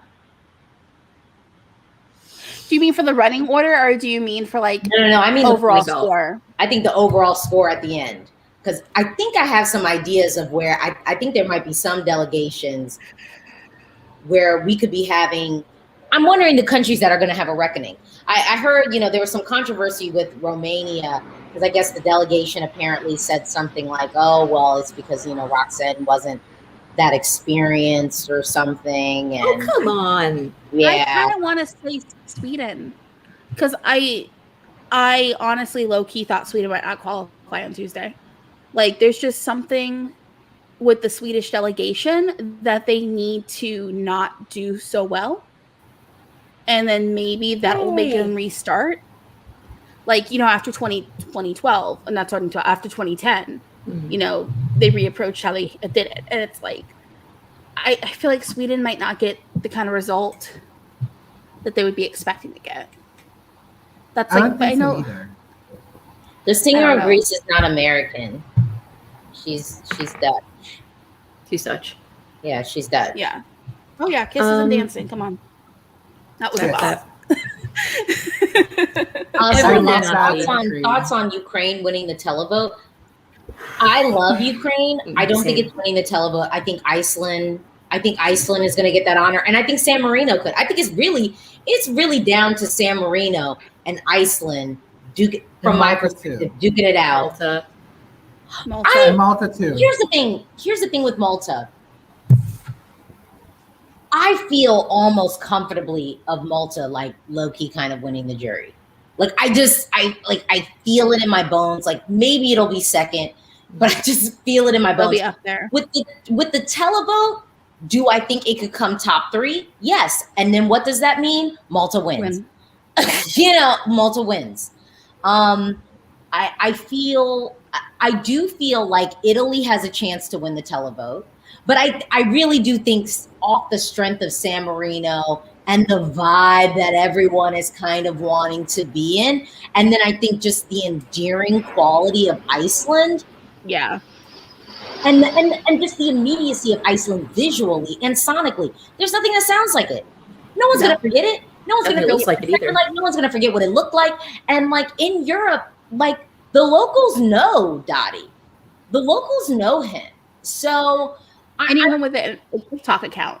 yeah, I mean, know? look, I think it really is San Marino and Iceland. And I'm not counting out Italy. I'm not counting out Italy for a televote win, but I think it's going to be hard to take down the giants of Yeah. San Marino and Iceland for that televote win, at least in the first and second slot. And I think that's why I can't see really Italy winning, because they're going to need the televote, and just there's something impersonal about the staging that I just can't see people wanting to vote for. And it's like, I love the song, but you are not late to the party. You are here right on time. I'll be right back, by the way. I gotta move for a second. It's all good. Yeah, I mean, as much as I love Italy, it's my personal number one this year. I also realize it is Italian language in a genre that not everybody is going to respond to. So I don't want to. I don't want to even put it out into the universe that Italy might not take it. but I logically realize. Well, Sam, this question I feel like is more for you, because honestly, I don't see the pathway of France winning the televote. I don't know, just because of the other things there. And again, I think the mood that people just clearly seem to be latching on to. That's always been my fear with France. And I do feel a little bit like that fear is slightly becoming confirmed with the results that we have as of now. I mean, but I do think that France, the challenge is I do think that France does transport us. And like, I don't hate being transported to France. Yeah, God forbid I'm transported to France. Oh, twist my arm. But also, I don't think I approach the contest completely like a local. And I don't know if the locals are feeling this. Augusto, what do you think? I think that France does give you that French, that is very French, it's very them. So that may come through the screen and locals will buy it. Who knows? I know that the juries will love France, that's for sure. They will love it. The public though, I don't know. Maybe. I mean, again, it's hard to paint 2021, socially, anthropologically with the same brushes as humankind and the human experience in 2017. Exactly. We've been through a lot since then, but I keep making the Amar pelas Dois comparison. And the fact that Salvador won the song so convincingly with both televote and jury. I mean, he trounced them both. And it's a song that transports. It's a song that wasn't necessarily of that time or of that moment, but it was timeless in the same way that I see a lot of in France. And same issue, it wasn't in English, so most listeners were not going to understand exactly what he was saying, but it was still evocative and you were still able to connect with it, even if you don't know literally every word that was being said. And now that we have this glutto bops in the running order, France is going to stick out. Yes. So, sure. I mean, it could also be a generational split. Like, I don't know the demographics of who was voting, especially in which country. Could older voters vote one way and younger another? Like, I feel like we're talking election nights here, but yeah. I really wish I had the wherewithal and frankly the resources to do a more in-depth survey of voters. When a person picks up the phone or texts to vote for a song, I want to know, are they hearing these songs for the first time? I want to know, are they consider themselves fans? I want to know, because that would seriously inform so many song selections in years to come. But at the same time, maybe it would take the magic away. So Sam and I are of two minds on this one with the France, because I just think. I'm not saying it's a lock. Well, no. The Portugal comparison, I disagree with slightly, and we've had this conversation before. But for me, it's because I think that Portugal had a lot of other factors. I also think that Portugal had a very punk rock attitude that I think even on the screen. So even though we're getting this sort of timeless song, there was something a little bit like punk rock to his whole attitude towards the competition. Mm-hmm. And I think that that's why he could win over the televote to a certain degree. And I also think the fact that, Portugal had never won before and they weren't at the competition the year before, and then we have this story of how he wasn't at rehearsals the whole time. So there was all this buildup of what will it be, because he wasn't even there. Whereas with France, I just think it's it's not a narrative, but it's a very different narrative. And I think also on the backdrop of a time frame where, I mean, look, hurricane, like what? Loco. I just think that there is this like current of I think people wanting to latch on, and I do think that there's something to be said for the immediacy of Switzerland. The immediacy of it. It's not universally immediate though. No, I think I'm not saying it is. I know people who don't feel Switzerland, but I also know a ton of people who don't get France and feel like it's overhyped. Totally. And again, I don't hear a lot of that stuff when we then start talking about Italy, when we start talking about Iceland, and we start talking about Malta. I think that there's something with those three entries in particular that's who I'm really looking at. Like for Saturday night, I'm kind of like, all eyes on y'all for real. And I think France is there. Don't get me wrong. Like I can see a pathway for France. I can totally see a pathway for France. My challenge with it though is I feel like I have to negotiate myself around thinking that France is going to come top 4 with the televote. I don't completely see it because I just see other ones in my brain more comfortably hitting that top 4 televote. Because, I mean, sure, France could get maybe top 2 or 3 with the jury. I feel more confident about them hitting 3rd or 4th, but I don't think they're coming top 3 with the televote. I don't know. Like I just don't see it when I look at the other things. And I hang my hat heavily on that kind of televote win. I hang my hat heavily on that kind of televote win, and the jury's just blanking and just like not even getting it at all.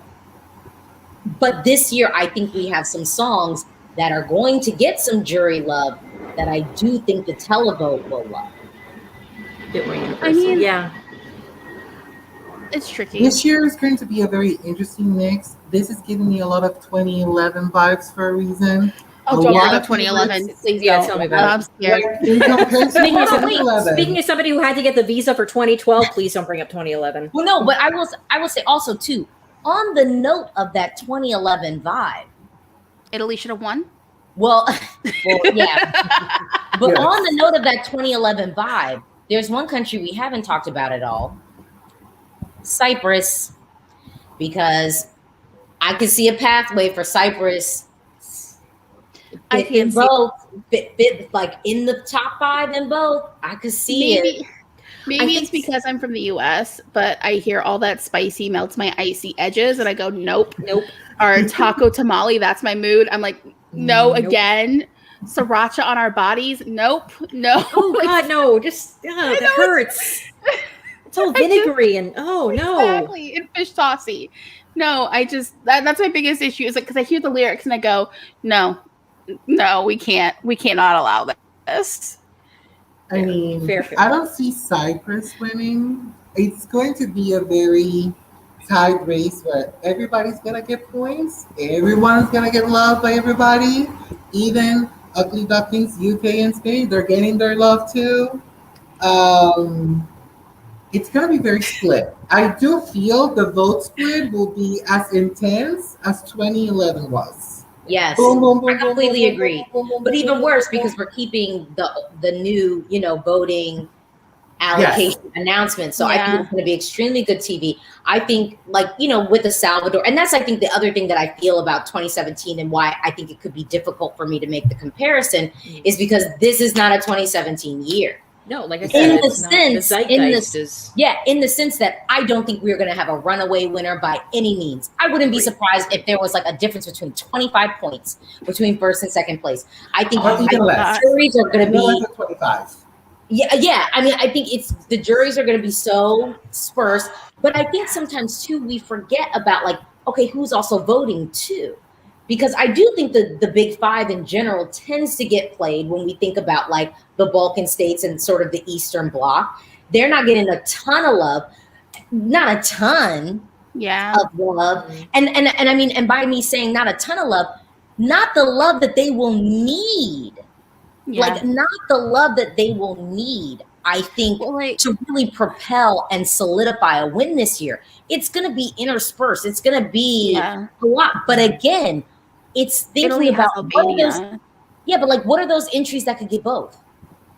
You know, what are those entries that can get both? And that's why, again, I think honestly, Iceland, I'm so confident Iceland is going to do really well. Like, I don't even, I cannot not imagine, like, anyone who's trying to write Iceland off as a contender is Delulu, let's be honest. Agreed. There's no way to get around it. Like, that song and what it's going to have appeal over the whole continent. It's not one that's going to have isolated pockets of appeal. It didn't go as viral as Think About Things did, but it's also a very viral friendly song. It's here's the it's not friendly, the same. Appeals to everybody. It's a great song. It's not the same kind of semifinal. I'm not sure they won it, but they could have won it.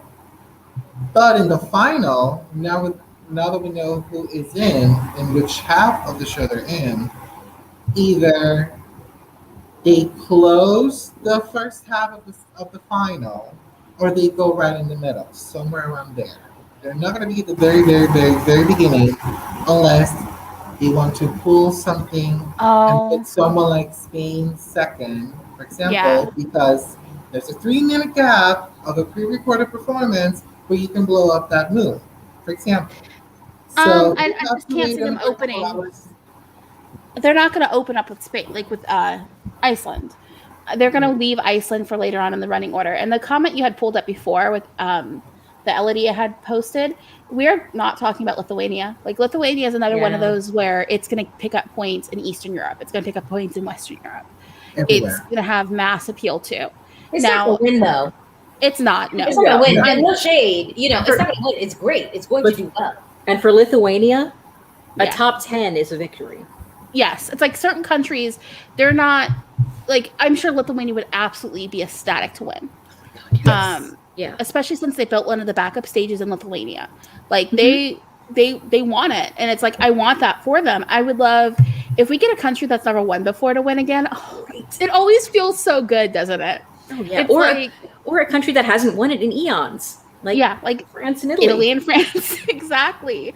And it's like, I'm happy for anyone winning who's not won recently.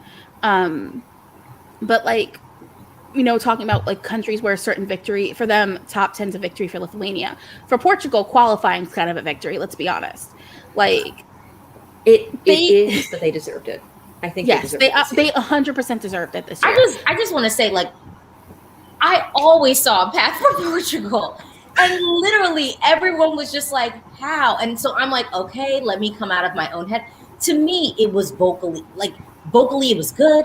I was like, and I think I had faith in the stadium, because I was like, even if they just did what they did to me at Festival da Canção, I still think visually it would have broken things up and been different. But then they just happened to get on the stage and then sort of do more. And it was like, to me, it just, that staging then solidified the notion. And to watch other countries not do as much, honestly, was like, oh, okay. I do want to highlight, don't sleep on Finland, Scandinavia. Well, I don't think any of us are sleeping on Finland. No. I don't think Finland's winning, though. Agreed. I don't think that they're winning, but I'm not gonna, like, Finland to me should be top 10. Yeah. Yes. It should be top 10. I could absolutely see a pathway, at least from televote. Certainly from televote. I have a feeling it's going to go big in the hall. Yeah. Certainly, which will count for a lot. You never know. The juries could have some like die-hard Lincoln Heart stands, and like, this reminds me of Lincoln. I have to say, I think Finland and Italy are so different. To me, on a level, Finland almost reads more pop than rock. Yeah. with Italy, and so I don't see the whole stealing vote. I don't see that. They're I two just- completely. Agreed. They're two It's completely two different genres. demos. Like Finland is new metal. Like new metal is a certain kind of. It's gonna appeal to people. I'm gonna say like Finland. I can see doing really well with people between like 27 and 38. Like that's gonna be their age range where they're gonna be like, yeah, you know, this because. I mean, I'm in that age range, and Finland takes me back to being in high school, and then you have Italy, which that music is more in line of like rock music that you would get from the 70s through like you have that starting in the late 60s, you have that genre going through, and then in the 70s, and then back in like the early 80s, you did have that genre come back a bit. So I can see there being more appeal over a larger demographic for Italy than I do for Finland. But the rock dads are happy. Oh yeah, I mean the fact that there's not like a token rock entry, then there are now two. There's three Just rock keep the songs number- as far as I'm sorry, there's three rock songs as far as I'm concerned. Like, you know. Oh, I mean, Portugal. are you considering Hooverphonic? No, I'm considering Portugal rock song. Portugal's very Blues bluesy rock. rock. Blues rock. Yeah, I could see that. I could see that. Yeah. I mean, you can also argue in that case Hooverphonic in a way that's sort of Yeah. Yeah, atmospheric. I think alt rock. Yeah, it's Yeah. sort of like alt Like rock. late- And like- I've heard people make the comparison of, and I'm just going to throw this out there because I saw it on Twitter and I was like, I don't hate this. But Albania low-key being a rock song. I was like, Albania does like an electric guitar.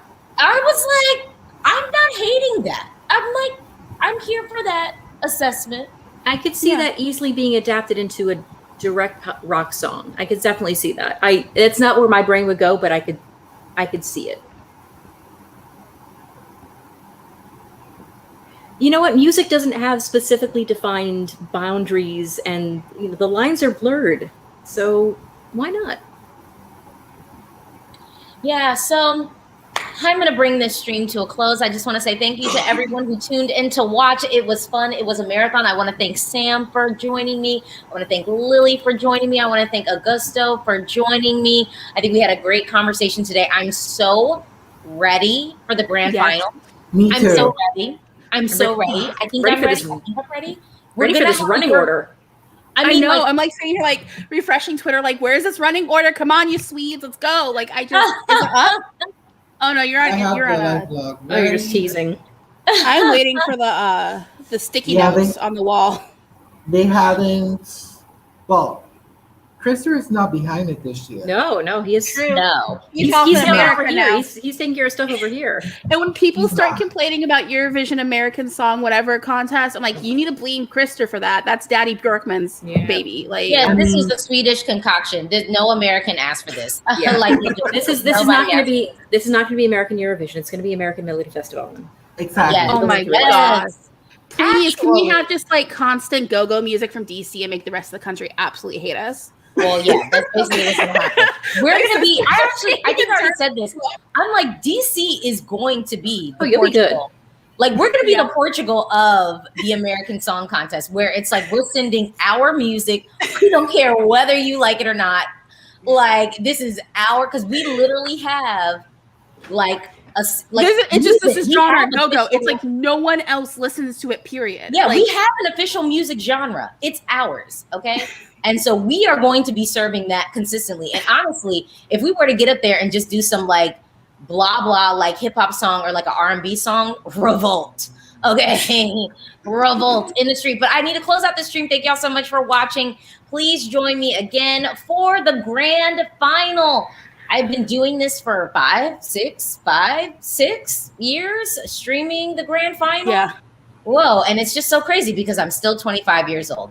That's what we're going with. Thank you so much. Please like and subscribe. Bye. Bye, everyone.